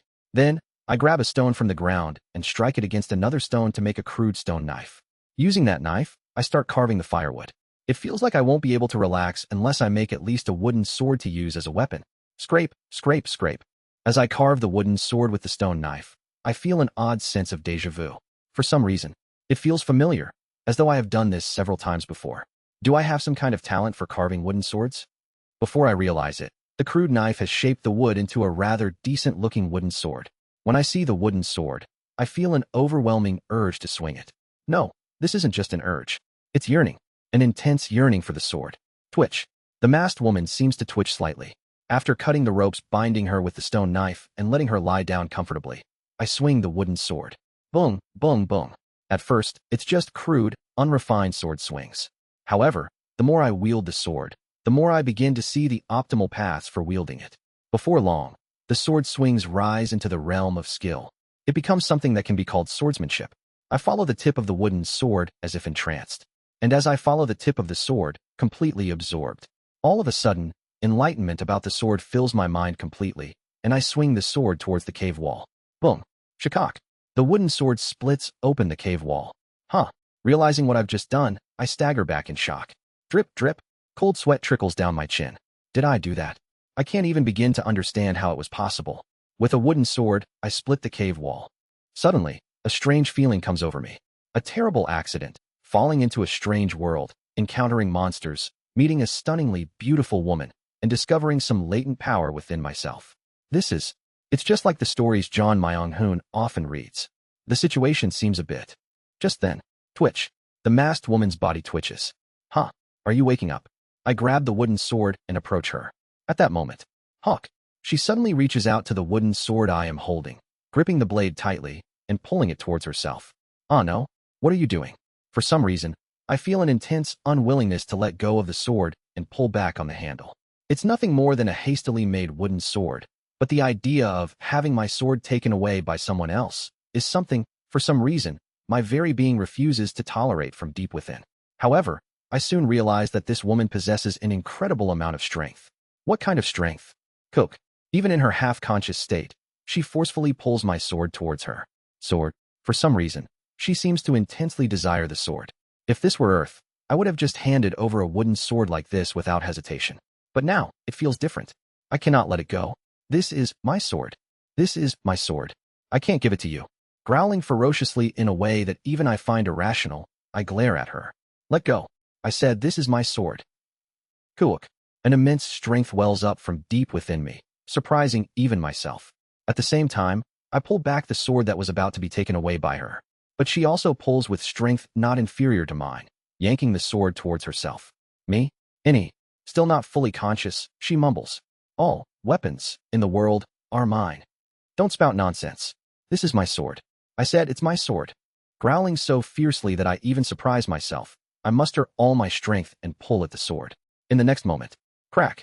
The wooden sword, unable to withstand the force of both of us pulling, snaps in the middle. I almost stumble backwards, but instinctively regain my balance and return to my original stance. Heek, heek. What just happened? Did I lose my mind? Even to me, my obsession with the sword was too much. It's when that thought crosses my mind. Yuum. The masked woman rises. She looks around with a dazed expression and then glances down at the half of the sword still in her hand. Then, she looks at me. Through the mask, her silver eyes meet mine. You're the one who woke me. Oh yes, that's correct. She stares at me for a moment before brushing her hand over her head. The bandages. Their position is strange. Did you, perhaps, see my face? Pardon. I hesitate, unsure how to respond to her question. It feels a little embarrassing to admit that I slapped her face multiple times to wake her, only to stop when I saw her face. What do I even say? Just then, lying doesn't work. Living beings can't deceive my eyes. Tell me the truth. Living beings can't lie to her. I scoff inwardly. What kind of ridiculous nonsense is that? I make my decision. I didn't see your face. Why would I even pry and look at your face? The memory of her face surfaces in my mind, so beautiful that it left me out of breath. My heart starts pounding for no reason. I won't get caught, right? And as expected, she only tilts her head in confusion. No. Reaction. Is it not a lie? Of course. Why would I suddenly lie? I see. That's really fortunate. For some reason, I feel that she's smiling. If you had seen my face, I would have had to kill you. Chills. Why is that? She is a little strong, but she's still smaller than me and has a slender build. Yet, with just a single word from her, I feel chills run across my entire body, like sinking into a deep quagmire. It feels as if a dread far surpassing the time I encountered the giant snake or the bear dressed in human clothes is sweeping over my entire being. Instinctively, I can tell that what this woman is saying is the truth. Kill? What do you mean? I cannot show my face. If I show my face, emotions will arise. For us, emotions are tools. They cannot be used for any other purpose beyond that. So, we can never reveal our faces to anyone. Hence, we have killed all those who have seen our faces. Her speech, which is a bit awkward at first, gradually becomes faster and clearer. However, as I talk to her, I realize that I am conversing with her in a language I've never spoken before in my life. Just what is this as well? No, forget it. It's not just one or two things that are strange at this point. Who is this we you speak of? We are. Even though her speech has become more clearer, she scratches her head as if she can't quite remember something. Right? Who are we? I can't remember. You don't remember? Then, how much do you remember? Well, I don't know. Only a few fragmented pieces of information come to mind. I can't remember anything else. It seems she's a woman with amnesia. It's not because I kept hitting her on the head, right? Feeling a twinge of unease, I ask her a question. Do you perhaps feel pain anywhere? My cheek feels a little hot and sore. Other than that, well, there's no pain. However, I know for certain that I didn't lose my memories from hitting something hard. The reason I lost my memories is specific. In other words, this isn't some accidental case of amnesia, but rather, I deliberately made myself lose my memories for a certain purpose. Ah, I see. I breathe a sigh of relief, freeing myself from guilt. Still, if she can't remember anything at all, doesn't that mean she's not going to be much help in learning anything about this world? I click my tongue slightly, let out a small sigh, and decide to at least ask about the things she does remember. Do you remember your name? Name? My name? Yes, I remember it. Oh, then please tell me your name. But I cannot tell you my name. Just as I cannot show you my face, I cannot recklessly share my true name either. Because when we become who we are, we discard our true names and promise to live our lives in accordance with our masks. Do you still not remember who this we is? That's right. I still don't remember. Then what should I call you? Instead of my name, call me by the title I was known by among us. What title is that? The title that comes out of her mouth is short and simple. Jiang Gung. Call me Jiang. Jiang. Then I will call you Miss Jiang from now on. Do as you wish. By the way, how old are you? For you to be speaking so informally to someone you've just met. At my words, she suddenly touches her chest, and then gropes at her hips. It's not there. I'm currently female. Pardon what? And I know males are not supposed to ask females about their age. Do not carelessly ask a woman her age. Is she crazy? Never mind her gender for a moment. Female and male? TL. She used a term for female and male that is used in the context for animals or biology. It's as if she's implying that her race isn't human. Also, the fact that she suddenly checked her gender as if realizing it for the first time. Does that mean she even lost her memory regarding her gender? Unless she's some kind of being without a defined gender, she must have completely lost her memory. Clicking my tongue softly, I ask another question to this woman who has completely forgotten everything. Well then, since neither of us knows the other's age, I won't bother speaking formally either. You look younger than me anyway. Do as you please. In that case, Jiang, you said you lost your memory intentionally, right? What's your purpose then? My purpose? My purpose seems to have been twofold. Twofold, that's right. To confirm something, and to capture someone. To accomplish that, I lost my memory and came here. Placing her hand on her chest, as if feeling proud, she speaks with a boastful tone. We, though there are a few conditions, can enter and leave this place freely. Consider yourself honored. This alone is proof of how extraordinary we are. Meeting me, a member of such a we, is an unparalleled blessing in your life. Are you saying you can freely enter and leave this cave? It feels like she's implying she entered somewhere, but she doesn't seem to remember what that somewhere is. Clearing her throat, she continues. In any case, that's not what's important. I will regain all of my memories soon. Until then, cooperate with this body. And even though I've lost my memory, if you can help me a little, do so. In return, I will give you many good gifts that I can offer. Well, fine. I do need information about this world anyway. The first day, I fell onto Ascension Path. I decided to join forces with her, a woman who lost her memory yet claims to be here to confirm something and capture someone. Chapter 552, World of Sun and Moon 3. Kong. Last night, after forming an alliance with Jiang, we agreed to take turns keeping watch. After standing my turn and waking her, I went to sleep. When I woke up, a loud noise was echoing inside the cave. What on earth? No. I widen my eyes in shock as I see what Jiang is doing. What is she? The bear from last night, the one that tried to boil and eat Jiang, the iron pot that the bear had. She's ripping apart the iron pot with her bare hands. She is grabbing that pot with her bare hands, tearing it apart, grinding it, and making a sword out of it. Kang. As she punches the pot one more time, 2 swords made of iron are completely finished. I stare at the scene with my mouth agape. Tearing apart iron with bare hands. What kind of monstrous strength is this? I can clearly tell now. Her words last night about killing anyone who saw her face was absolutely not a joke. What in the world is? In this forest, there is a master. Don't you feel it? What? While standing watch last night, I could feel it. A prickling sensation, the gaze of something watching us. That gaze covers this entire forest. In other words, that entity dominates and controls this forest as its master. I don't feel anything like that. Useless. Anyway, I don't know why that entity hasn't attacked us yet. But what's certain is that if we find and defeat it, it will greatly help us escape this forest. Nigeria Nirioe. I grab my head and ask her. So, you're saying a demon spirit like the giant snake from yesterday, or the bear that tried to boil and eat you, is ruling this forest, and we need to defeat it to leave Ascension Path? Correct. Impossible. How could we possibly? I'm just a human. Stop whining and pick up a sword. She lifts the 2 swords and says, humans are quite a powerful race. I'm not entirely sure, but there's some information suggesting they are one of the dominating species. Trust in the potential your body holds and follow me. I let out a deep sigh. Then, for now, hurry up and decide. I'm leaving first. Without even listening to the rest of my words, Jiang stands up, grabs the 2 swords, and steps out of the cave. Why is she in such a rush? Grinding my teeth, I follow her outside. Tadadadat. Jiang is running. I start running as well, but the distance between us doesn't shrink at all. Hey, wait up. If we fight a demon spirit or whatever, we're going to die. But she doesn't even glance back, only running faster and faster. Carrying 2 giant swords like that and running so fast. It's clear she has some kind of extraordinary ability. Her terrifying strength is the same, but I feel uneasy. The only human I've met in this Ascension Path is her. If she ends up dying to this so-called master of the forest, what am I supposed to do alone? I can't keep up. The gap between us grows wider and wider. Her speed doesn't seem human. The very way she runs feels fundamentally different. Wait, the way she runs. Suddenly, my eyes focus on her stride. Her strides are consistent. At the same time, there's a distinct rhythm to her movements.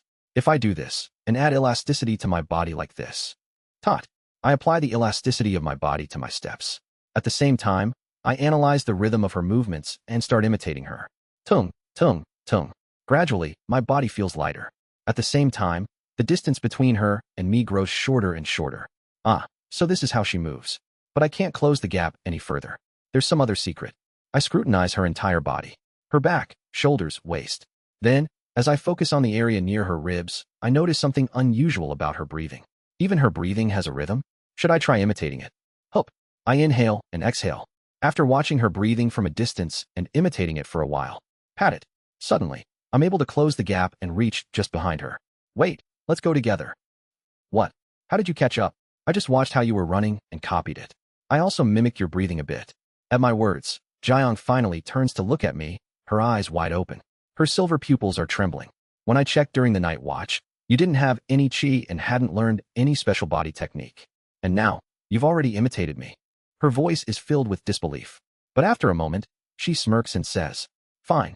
Since you've come this far, I'll teach you properly. You're breathing all wrong. When you breathe, take it in and let it sink deep into your body, below your navel. I adjust my breathing as she instructs. As I follow her directions, I feel a sensation like my entire body is opening up. Light. It feels as if the light of the world rushes towards me, licking every corner of my body. It feels oddly ticklish, but also refreshing. In an instant, I'm immersed in a selfless state where it feels like I'm running not through a sentient path, but through a space of light. A space of light. Jiang, who is running ahead of me, lets out a laugh. Impressive. To follow me into my domain in such a short time. Truly, you have brilliant talent. After finishing her words, she glances away from me and says, then I'll go on ahead. Catch up quickly. As my memories return, so do my senses of controlling power. Pot. With that, she disappears from my sight once more. I can't catch up. She is too far ahead. Not just in terms of physical distance. Her ability to control this mysterious power, her understanding of it, seems to be on an entirely different dimension from mine. Will I be able to reach it? Her domain. I unconsciously find myself longing to someday reach her domain. Someday, I want to stand on the same horizon as her. No, higher than that. It happens at that moment. Thwack. As I continue running, I crash into something in front of me. Qua. My body bounces backward, and I let out a scream from the shock. When I regain my senses, I realize what I have collided with. A centipede. It is a massive centipede. The centipede, covered in a pitch-black carapace, exudes a ferocious aura, flicking its antennae at me and Jiang. So it's you, the owner of this forest, the one who's been sending killing intent towards us. Jiang, looking at the enormous centipede, grips the two swords in her hands and mutters. She seems like a fearsome monster herself. But suddenly, a certain scene flashes through my mind, bringing with it excruciating pain.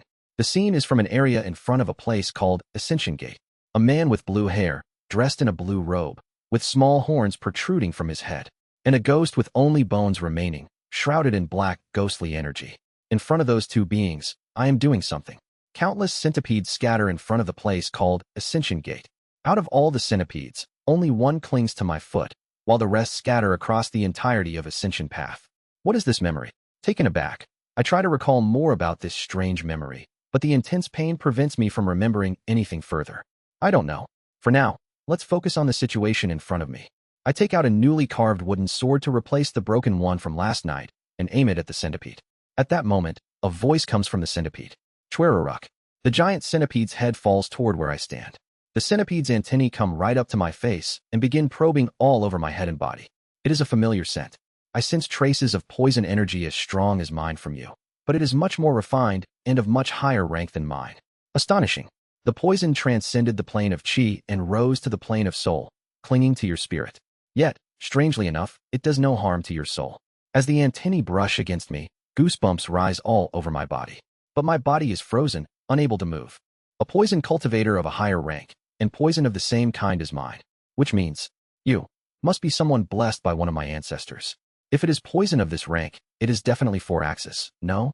Only a being at the level of an integration demon king can wield this poison.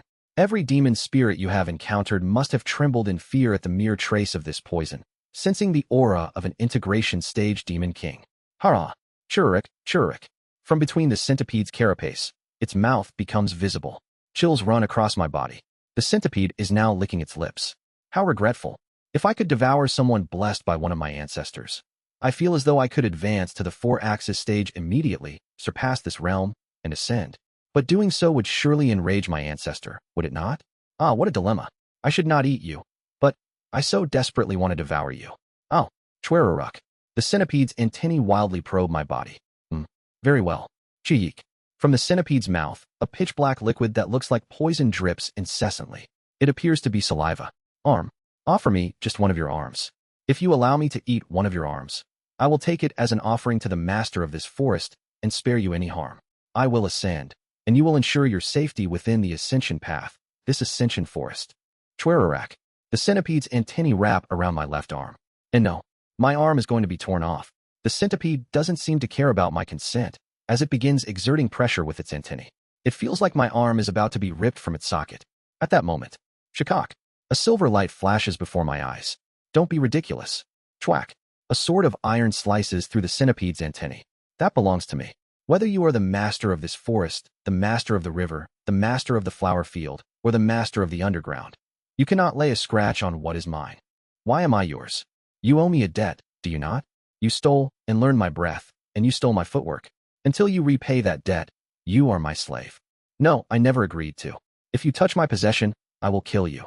Stop spouting nonsense and guide us out of this forest to the town of humans. If you refuse, your life ends today. Jiang growls at the centipede and points her sword at it. At Jiang's words, the centipede stiffens for a moment, then bursts into maniacal laughter. Kuhaha! How insane! That one may survive because he carries my ancestors' blessing. But do you think you can challenge my temper and live? You will become my meal.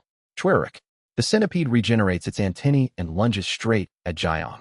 Quong. The centipede's head slams into the spot where Jiang was standing. Jiang! I scream, but when the centipede raises its head, her corpse is nowhere to be seen. Pot. At the same time, Jiang suddenly appears above, descending as she swings her two swords. Puwek. The carapace on the centipede's head splits apart.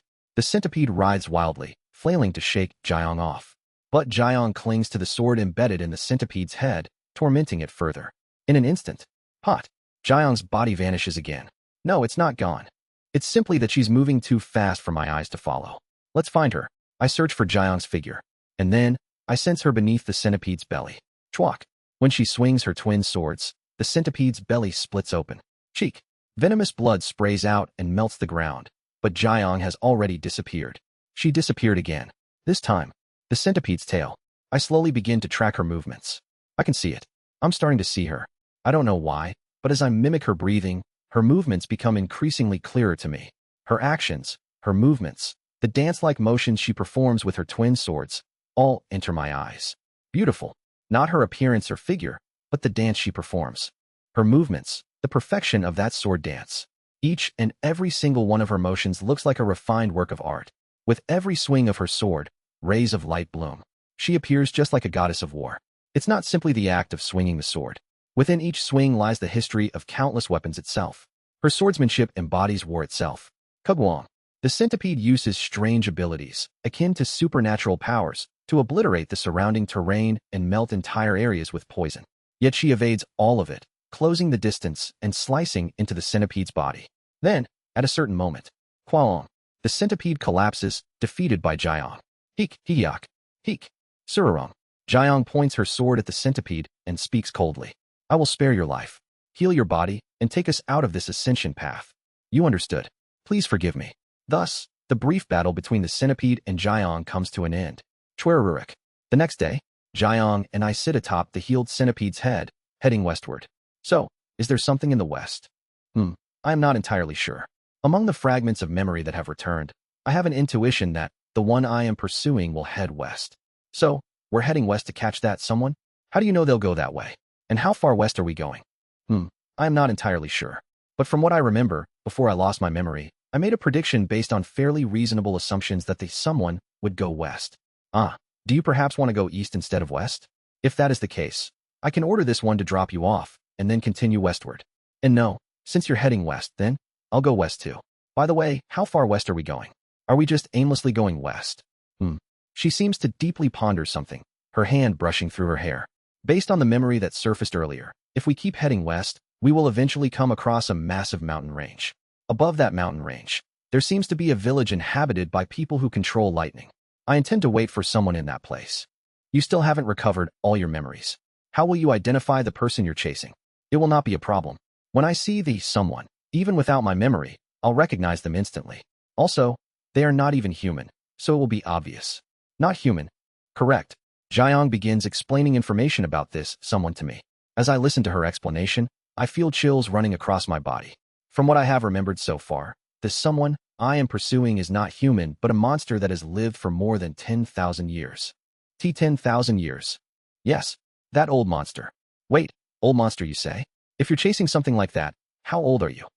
The moment I hear the term old monster, I feel an inexplicable discomfort and find myself questioning her. Jiang, who remains silent for a moment, suddenly shouts at me. Insolence. How dare a mere slave ask his master such an impudent question?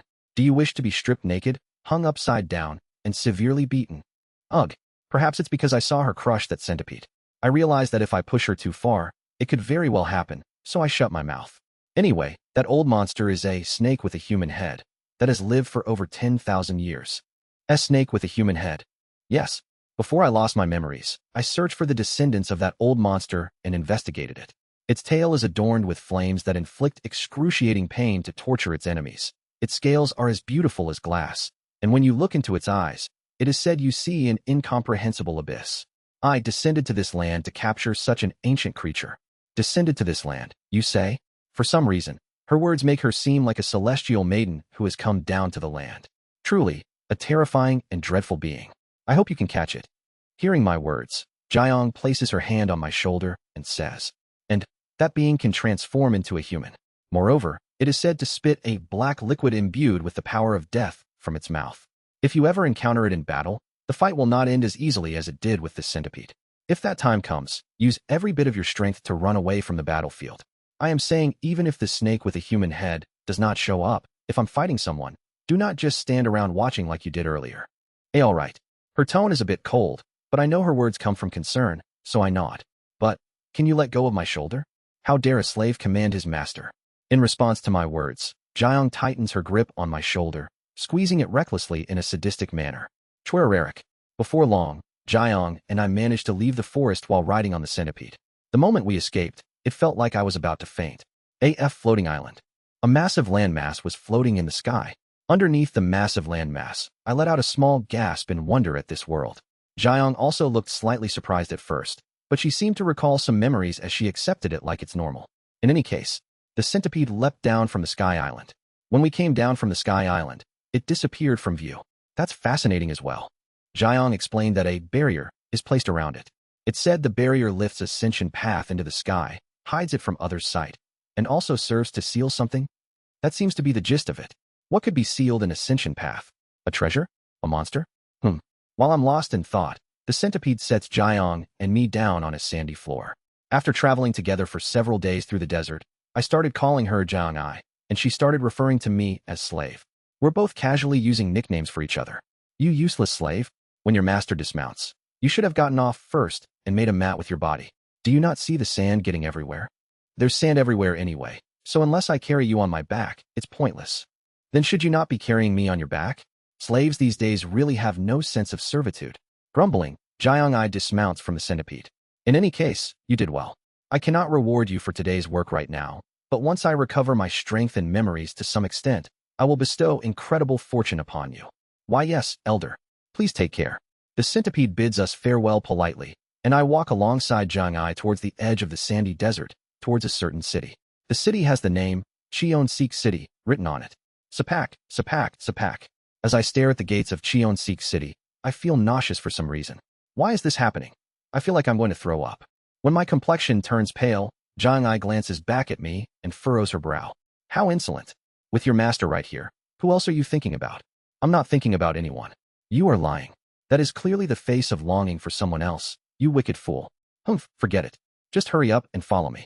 First, we need to gather some information. Following Jiang, we roam around this desert city, learning about this world and this country. First, it turns out that we are in a place called Biokra, and further west lies Yanghua and Shengzi. Her destination, however, is a place called the Golden Divine Heavenly Thunder Sect, a cultivation sect located in Shengzi. Cultivation sect. So, this is a world where martial artists and cultivators exist, with the cultivators working behind the scenes to control the world. Is it? Golden Divine Heavenly Thunder Sect, Shattered Heaven Peak. Yes, this is the place. The location that someone from my memory would seek out is exactly here. But, about these cultivation sects, I ask, basing my questions on the information I've gathered while wandering around Cheon-sik City with Jiang. How do we even get in? In the case of the Taoist sects on Earth, they often doubled as Taoist shrines or temples. Because of this, there were many instances where visitors would come to offer incense, making it sufficiently accessible even for civilians to enter. However, the cultivation sects in this world are completely different from Taoist temples. They seem like secretive underground organizations. We aren't cultivators, and we don't even have that thing called spiritual roots, do we? Don't have spiritual roots? Do not worry. My memories are gradually coming back. If we don't have spiritual roots, we can simply make one. Make spiritual roots. That's right. Creating a 5-element spiritual roots is simple. I can show you right now. Watch and follow later. As if she can't waste any more time, she immediately books a room at an inn and sits in a lotus position on the floor, regulating her breathing. At a certain moment, flash, 5 streams of multicolored energy swirl above her head and are absorbed into her body. Simultaneously, cracking sounds echo as her body contorts. Wooduk, woodududuk. Pat it. After some time, her twisting body stabilizes and returns to normal. Smiling with her eyes, she speaks. Something like complete transformation is no challenge to me. If you do what I just did, you too can obtain spiritual roots. Now then, for now, I will focus on acquiring and learning cultivation methods. I recall that once I reach the 4th star of Qi refining, all of my memories will return. As for you, train in the sword techniques and breathing methods I have taught you, and strive to acquire spiritual roots through diligent effort. And so, in Xionsik City, I begin learning the martial arts and sword techniques she teaches me while studying this world, aiming to achieve the complete transformation she mentioned, the state of 5 energies converging to the origin. In this way, 10 years pass. Jiang'a, look at this. I think I'm about to reach the realm of 5 energies converging to the origin. Once I have my spiritual roots and start practicing cultivation methods, I'll be able to join a cultivator CL. I stop mid-sentence and stand frozen, looking into Jiang'a's room. She sits inside the room and stares at the sky with hollow eyes, her face hidden behind a mask. Jiang'a, don't be too discouraged. Over the 10 years, Jiang'ai and I became external members of the only cultivator clan that rules Biokra, the Changmun clan. As a martial artist who has reached the realm of 5 energies converging to the origin, she is treated with considerable respect. But that's all. For 10 years, she has been stuck, unable to advance even to the 1st star of Qi refining. Heavens above. Why? When she sees me enter and realizes how close I am to reaching 5 energies converging to the origin, her eyes tremble violently. Damn it! Jiang's piercing scream echoes beyond the estate granted to us by the Changmun clan. I smile bitterly, trying to comfort her. Don't be too discouraged, Jiang'a. Like you said, cultivation methods are incredibly difficult and grueling. Look at me. I haven't even started practicing cultivation methods yet. Yes. That's right. 5 elements spiritual roots. I wasn't originally of the 5 elements spiritual roots. The 5 elements spiritual roots is the problem. Yes, practicing cultivation methods with the 5 elements spiritual roots is not easy. It's as you said. It truly is a grueling process. Perhaps feeling a bit comforted by my words, she lets out a long sigh, regains her composure, and steps outside the estate with me. Rise to 5 energies converging to the origin. I'll stand as your law protector while you undergo complete transformation. Got it, Jiang'a. Wu. Using the martial arts I've trained in for over 10 years, I achieve complete transformation and reach 5 energies converging to the origin. The world looks entirely different. Is this the consciousness of a cultivator? Feeling my newfound senses, I bow to Jiang'ai. Then, as you have taught me thus far, I ask that you also guide me in cultivation methods, Senior Jiang'ai. Very well. Follow diligently. The world of cultivation methods is far more grueling than you can imagine. From that day onwards, having reached 5 energies converging to the origin and obtained the 5 elements spiritual roots, I begin learning the basic cultivation methods Jiang'ai acquired from the Changmun clan. Half a year passes. I have reached the 6th star of Qi refining. From a corner of the estate where we live, a sharp scream erupts once again. Heavens above. Why am I still? Chapter 553, World of Sun and Moon 4. Qi refining 6th star. This is the final stage that can be achieved through general cultivation methods before conducting the 7-star ritual. 72 earthly fiends, 36 heavenly spirits, 12 earthly melodies, 10 heavenly stems diagram, 9 palaces, and 8 trigrams. These concepts represent the pinnacle of mastery that one can attain. When it became known that I had reached the 6th star of Qi refining, the Changmun clan sent a notice, stating that they will accept me not just as an external member, but as a household member of the clan. It seems that someone at my level is considered a reasonably valuable human resource. Over the span of 10 years, I intermittently practiced the swordsmanship and martial arts that Jiang'ai taught me at the same time. I also tried to locate my colleagues who faced the landslide with me, either by asking around or by sending people to the heaven-treading desert, but they remain untraceable. Nevertheless, I didn't give up on anything. I continued searching for my colleagues, training in martial arts without rest, and studying cultivation methods. As a result, despite the significant obstacle of having the 5 element spiritual roots, I managed to reach the Qi refining 6th star in just half a year. Well, the faster I grow stronger, the more influence I gain, and with that influence, I can broaden the scope of my search for my colleagues. So it's a good thing, but everything is progressing smoothly. But if there's one thing that's a concern, it's Jiang's recent state. Jiang'a, I brought the fasting pills. Even with the 5 element spiritual roots, I graduated from the Qi gathering stage and reached the 1st star of Qi refining in just a single day. That alone shocked her greatly, but within just 1 month after reaching the Qi refining stage 1st star, I rose to the 2nd star. Then, every month afterwards, I advanced by 1 star. To be honest, Even this is because I slowed down to avoid shocking her too much. She, having not yet even reached first star of chi refining, has been looking lifeless for several days as I sped through the stages. Jiang, don't call me so familiarly, you damned slave. Why? Why is this happening?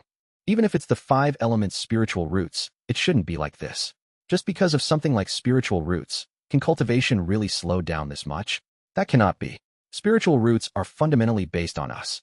We are the masters of the spiritual roots. For spiritual roots to hinder us is impossible. A with a QPS. She clutches her head and mutters incomprehensibly for a long while. Watching her like that, I speak with a sympathetic expression. Jiang, I saw you cultivating last time. You were doing it completely differently from me, weren't you? Well, yes. Her immortal cultivation method is very unusual. No, to put it kindly, it is unique. To put it bluntly, it is an absurd cultivation method. Her method of cultivation involves nothing more than sitting still, aligning her body naturally, and reciting formulas. There is no deliberate gathering of spiritual energy through breathing, nor any focusing of will based on an understanding of the formula. Literally, after memorizing the formula once, she would just sit there doing nothing. That is her way of cultivating. I, on the other hand, understood the meaning of the formula as soon as I received it. Based on that understanding, I concentrated my will and guided my breathing. Why is she doing it like that? To be honest, it's hard not to find her complaints about her cultivation not progressing a bit absurd, given that she isn't actually doing anything. In that case, why don't you try cultivating my way? I'll teach you my method. Consider it repaying the debt for teaching me swordsmanship and breathing techniques. Your method? What exactly do you mean by your method? Well, it's something called understanding before breakthrough. Understanding before breakthrough. A method where you first comprehend the formula of each stage and then guide your power according to that formula. Breakthrough before understanding. A method where you guide your power first and then gain enlightenment from that power. These two immortal cultivation methods are widely recognized in the cultivation world. Those without talent use understanding before breakthrough to first comprehend the formulas, while those with talent use breakthrough before understanding to advance stages first and then gain the corresponding insights. Although I seem to advance stages too quickly, making it appear like breakthrough before understanding. In truth, I understand the meanings of the formulas as soon as I see them, making understanding before breakthrough exceedingly effective for me. I plan to explain the meanings of the formulas I have understood to her and advise her to try cultivating using my method. Jiang Is natural method is, in a way, the extreme of breakthrough before understanding. For those overflowing with talent, simply sitting still as she does would naturally attract heaven and earth spiritual energy, allowing their cultivation to rise. But such things are usually only possible for those with heavenly spiritual roots. And even then, it is said to only occur for a very small number of exceptionally special individuals with heavenly spiritual roots. For people like us with 5 elements spiritual roots, well, it's common sense that such a method would never work. Why does she, someone without talent, try to imitate the methods of those who possess it? In any case, if she is to quickly advance her cultivation and recover her memories, she needs understanding before breakthrough. Only understanding before breakthrough is the method that can help her advance in her cultivation. It's when I plan to explain understanding before breakthrough to her and describe the insights on the cultivation stages I have achieved. Wait. Jiang cuts me off immediately, glaring at me through her mask as she speaks in a low voice. I refuse. I cannot advance my cultivation with something like that. What are you even talking about? That is, her following words suddenly make my head feel a strange jolt of pain. Because it is the way of salt. Seeing. The way of salt. What is that? I do not know. If I recover my memories, I might find out. But in any case, understanding before breakthrough is not acceptable. We fundamentally despise the way of salt. We can never acknowledge the way of salt you speak of. What are you even talking about? Isn't understanding before breakthrough a method that allows even those without talent to aim for higher heights? In a way, it's a method that offers opportunity to anyone with the will to do so. Why are you rejecting it? Is a being who has the will and who works hard to reach a certain position good? Jiang asks with a serious expression. Do only good people work hard, while evil people do not? If evil people can also work hard using the way of salt you speak of and become even stronger, would they not become uncontrollable great evils? I speak about the nature of effort, but Jiang shifts the topic to good and evil. What do you think is absolute in this world? Absolute. I think carefully and respond. Wouldn't it be death? Everyone eventually dies. Death is not absolute. The heavens are. Even if people die, the heavens remain. What about the earth? You would not know since you are merely immortal, but even the earth dies. Most earths are spherical in shape, But those spheres also have a lifespan and eventually collapse. Only the heavens are eternal. Damn it, don't treat me like some primitive fool. Even I know the world is round. No, there are places that are not round. This world is not round. I stare at her, wondering what kind of bullshit she is spouting. Do not look at me with those eyes like you are staring at a savage. No, what are you even saying, Jiang? You just said the earth is round, and now you're saying this world isn't round. Are you trying to say this world is flat? Never mind. I cannot explain it properly right now since my memories are incomplete anyway. In any case, only the heavens are eternal. Now, do you know what those cultivators who cultivate under the heavens are called? Heaven-defying ones, Ni Tan Jia. Cultivators are also known as heaven-defying ones. Do you know why they are called that? I think carefully before responding. I've heard that walking the path of immortal cultivation extends the lifespan given by the heavens, which is why they are called heaven-defying ones. Yes, that is part of it. But what is important is not that. Then what is it? It is that they are undeserving. Her gaze grows cold. Cultivators enjoy excessive power and longevity. And at the end of immortal cultivation, they themselves become immortals who determine fate and lifespan. But have you ever considered this? In this world, there are undoubtedly cultivators who cultivate the devilish path. Even those evil beings, as long as they follow the proper procedures and walk the path of immortal cultivation, eventually become immortals. There is no restriction on that. Do you think that is right? If an evil person easily gains power and inflicts unbearable pain and torment upon another being, is that just? Her question carries profound anguish. We were formed because we believe it is not right. And what we aim for, in the end, is precisely that. Her silver eyes are filled with conviction. It is the belief that she and the group she belongs to are absolutely right. To ensure no one can easily escape the principles under the heavens. To ensure no one can oppress others under the heavens with overwhelming violence. That is who we are. Thus, we despise the way of salt, which allows those untested to gain power and authority with will. Only the tested should gain power, and only the chosen should rise. Only the way of light that does so is the truly great truth. That is why I will endure even if my cultivation does not advance immediately.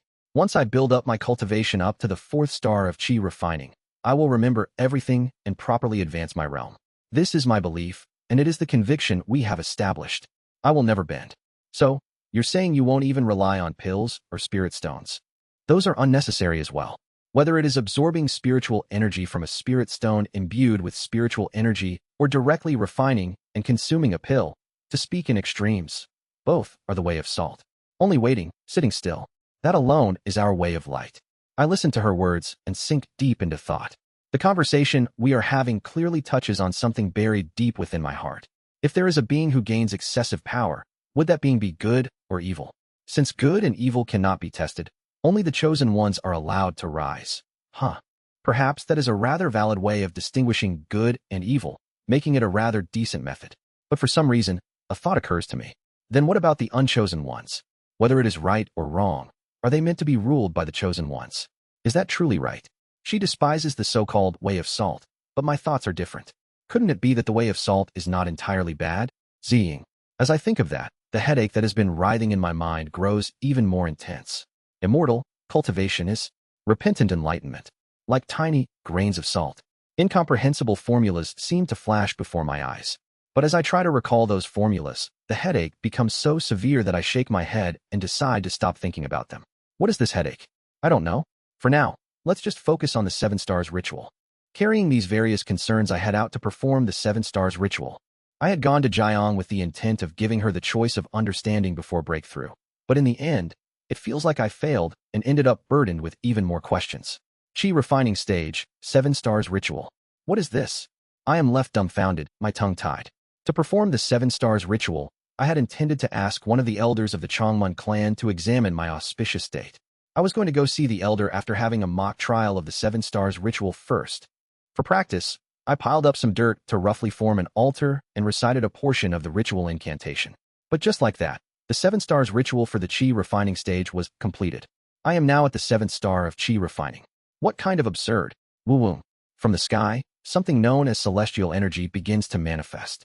At the same time, I feel my spiritual natures becoming fuller and my spirit growing larger. Even the power of the spells I've used until now has noticeably increased. Undoubtedly, I have reached the Qi refining 7th star. No, wait, it isn't even my auspicious date, and it's still daytime? Stunned by this bizarre phenomenon, I find myself trying to understand what caused it. Then it happens. Seeing. Kook. I clutch my head and collapse on the spot. A headache overtakes my mind as certain words emerge. Northern Dipper Sealing Immortal, Function. 7 stars harnessing God. Qixing, Jitshun. Ziying. Ugh. Flag. I don't fully understand, but a vision of 7 flags flashes before my eyes. The moment I perceive the 7 flags, it feels as though my head will explode. But at the same time, wisdom flows into my mind. It is unmistakably wisdom related to the 7 stars. These flags are, without a doubt, composed with the authority of the 7 stars. Thus, one who holds the power of these flags does not need to perform the 7 stars ritual and can perpetually remain at the level of the 7 stars ritual. Heek. I don't understand it well, but it seems to be quite important information. However, no matter how hard I try, no further special wisdom about this comes to mind. Though I don't fully understand it. Does this mean that the power of those 7 flags is imbued within me?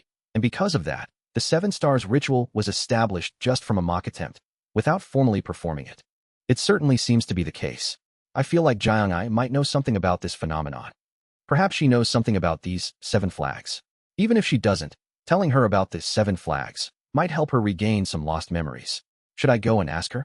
But I quickly shake my head. She just cried when I told her I reached the Qi refining 6th star earlier. If I tell her that I've already reached the Qi refining 7th star within half a day, she might start bawling. That's how visibly melancholic Jiang'ai looks right now. I'll tell her later. With that decision, I set my sights on reaching the Qi refining 8th star and begin cultivating with courageous and diligent effort. Thus, another 10 years pass. Finally, I cry out, tears of joy streaming down my face. Finally, I've reached the 8th star of Qi refining. 10 years. After 10 years of diligent cultivation, I've managed to rise from the 7th star to the 8th star of Qi refining. Ahaha. Congratulations. Yes, Jiang'ai, I really congratulate you too. Indeed. Did I not tell you before? It is possible even with this method. That's right. While I spent 20 years progressing from Immortal to the 8th star of Qi refining, she had spent the same 20 years completing the Qi gathering stage and successfully reached the 1st star of Qi refining. Truly, to think advancing by a single star could be so difficult. Indeed, it is quite remarkable. For some reason, I faced immense obstacles in reaching the Qi refining 8th star from the Qi refining 7th star over the past 10 years. Every time I tried to rise to the 8th star, an overwhelming headache would hit, accompanied by the words sealing Immortal, Feng, making it impossible for me to even attempt the 6 harmonies, all path. In the end, I did everything I could. I gathered countless spirit stones and absorbed their energy, studied understanding before breakthrough like a madman, and earned immense merit through the martial prowess of 5 energies converging to the origin, accumulating achievements within the Changman clan to learn their exclusive cultivation methods. Through one of their exclusive cultivation methods called body cultivation, my body grew even more resilient. While training in martial arts, I managed to create something called a gang sphere, and when I placed that gang sphere in my dantian, it transformed into what is known as an inner core. When that inner core combined with my body cultivation, I developed a bizarre new sense beyond the ability to read celestial energy, granting me a vision akin to that of a demon spirit. And then, combining the way of demon spirits, the way of cultivators, the strength of the internal energy method I learned through martial arts, and finally, Zheng's natural body method. By bringing all these together, I finally succeeded. I pushed my body, my martial arts, and my cultivation method to the absolute limit of the 7th star of Qi refining. On top of that, the extreme version of breakthrough before understanding, as described by Jiang'ai, a natural body state, endlessly hoping for heaven and earth spiritual energy to arrive, by simultaneously pursuing the so-called way of light and way of salt, and by waiting under the heavens as the sun and moon cycled day after day. I found myself momentarily drawn into the cycle of the sun and moon, and finally broke through the wall of the 7th star of Qi refining and reached the 8th star. It took me 10 full years to accomplish this. To think breaking through a single star could be this difficult. Other cultivators must also overcome such terrifyingly huge walls to advance in their cultivation. Truly, the elders at the Qi building stage are incredible. I quietly respect the high-ranking cultivators and the efforts they have made thus far as I continue cultivating my method. 10 years for 1 star. Will I even be able to finish this within my lifetime? With that, I carry on with a slight sense of worry as I continue my cultivation. Regardless, I must keep cultivating. I need to raise my realm, and raise it further to find my colleagues, and understand the reason I came to this world. For that purpose, I continue my training as a member of the Changman clan. Half a year passes once again. Jiang'ai, you don't need to be so disheartened. Even if you cultivate according to that way of light you mentioned, while it might take more time, it's overwhelmingly stronger in the same realm, isn't it? That is not a matter of the way of light. It is simply that I am strong. The way of light is strong too, but fundamentally, it is because of my strength. Yes. Either way, Jiang, you're incredibly strong, aren't you? To the point someone like me is no match for you. You can even contend against opponents far above your own realm. So you are. I am massaging Jiang's shoulders, comforting her. It has already been about 21 years since I came to this world. In that time, I have reached the Qi building stage. Yes, that's right. It took me 20 years to reach the Qi refining 8th star, and then just another half year to reach Qi building. My cultivation speed accelerates by the day. Truly. The more I look at cultivation formulas, the easier it becomes to understand them. Not only that, but I can directly draw out the power inherent in the formula and absorb it into my body, so my cultivation speed simply cannot be slow. But Jiang, who had initially been at a higher level than me, now finds herself far below me in cultivation. From her perspective, comparing herself to me can only result in feelings of inadequacy. Needing. As I massage her shoulders, I speak. Jiang, have you thought about trying out understanding before breakthrough? If it's you right now, if you advance even a little through understanding before breakthrough, I'm sure it would yield incredible. Silence you. Did I not already say I refuse to use the way of salt? No. More importantly, how dare a slave like you touch your master's shoulders without permission? She snaps irritably, yet she doesn't seem entirely displeased with the shoulder massage, leaving her shoulders in my hands as she grumbles. You insolent slave. I will definitely catch up to your realm, and when I do, I will strip you bare, hang you upside down, and beat you senseless to show you the dignity of your master. What's so wrong about me giving you a shoulder massage? You, shut up, you insolent fool. How dare you leave your master behind, skipping ahead in cultivation with that vile way of salt?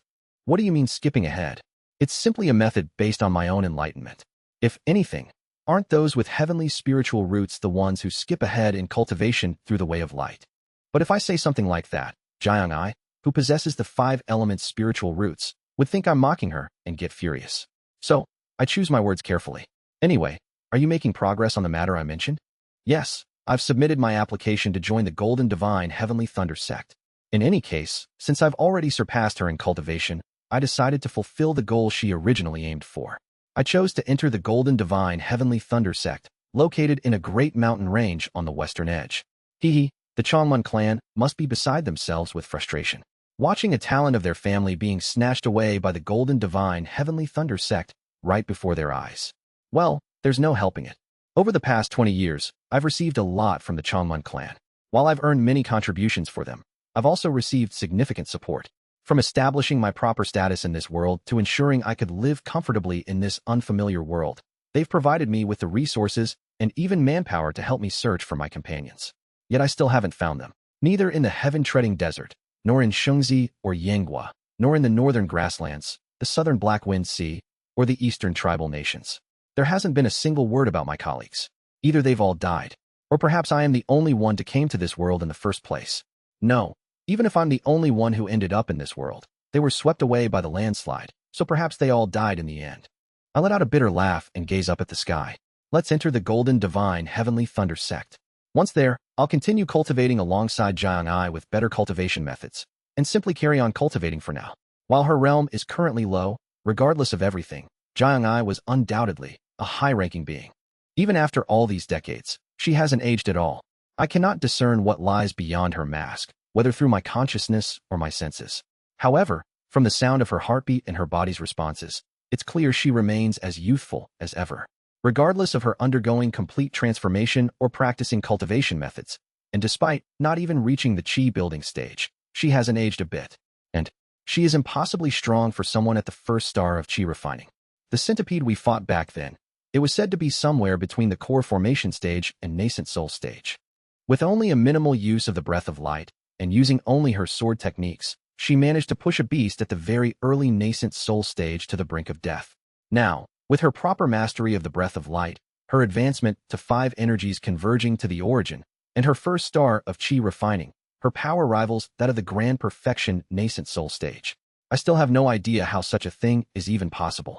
Perhaps the immortal cultivation method of the way of light is simply that powerful, but it seems more likely that the enlightenment and strength of her, before she lost her memories, were at an overwhelming level. Even recovering fragments of those memories is enough to display such incredible power. From here on, I'll probably have to follow her. Following her, and what she refers to as we. Joining the group she belongs to seems like a decent choice.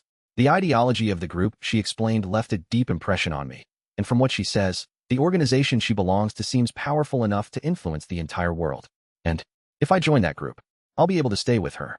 Having spent 20 years together, it would be a lie to say I feel nothing for her. However, it's not the kind of affection between a man and a woman, but rather one of deep friendship. From the beginning, she didn't seem human. I remember the day I first saw her beautiful appearance. Her beauty was so overwhelming that it didn't even stir lust within me. It didn't seem like something a human would possess. And then there's the way she acts while wearing a mask.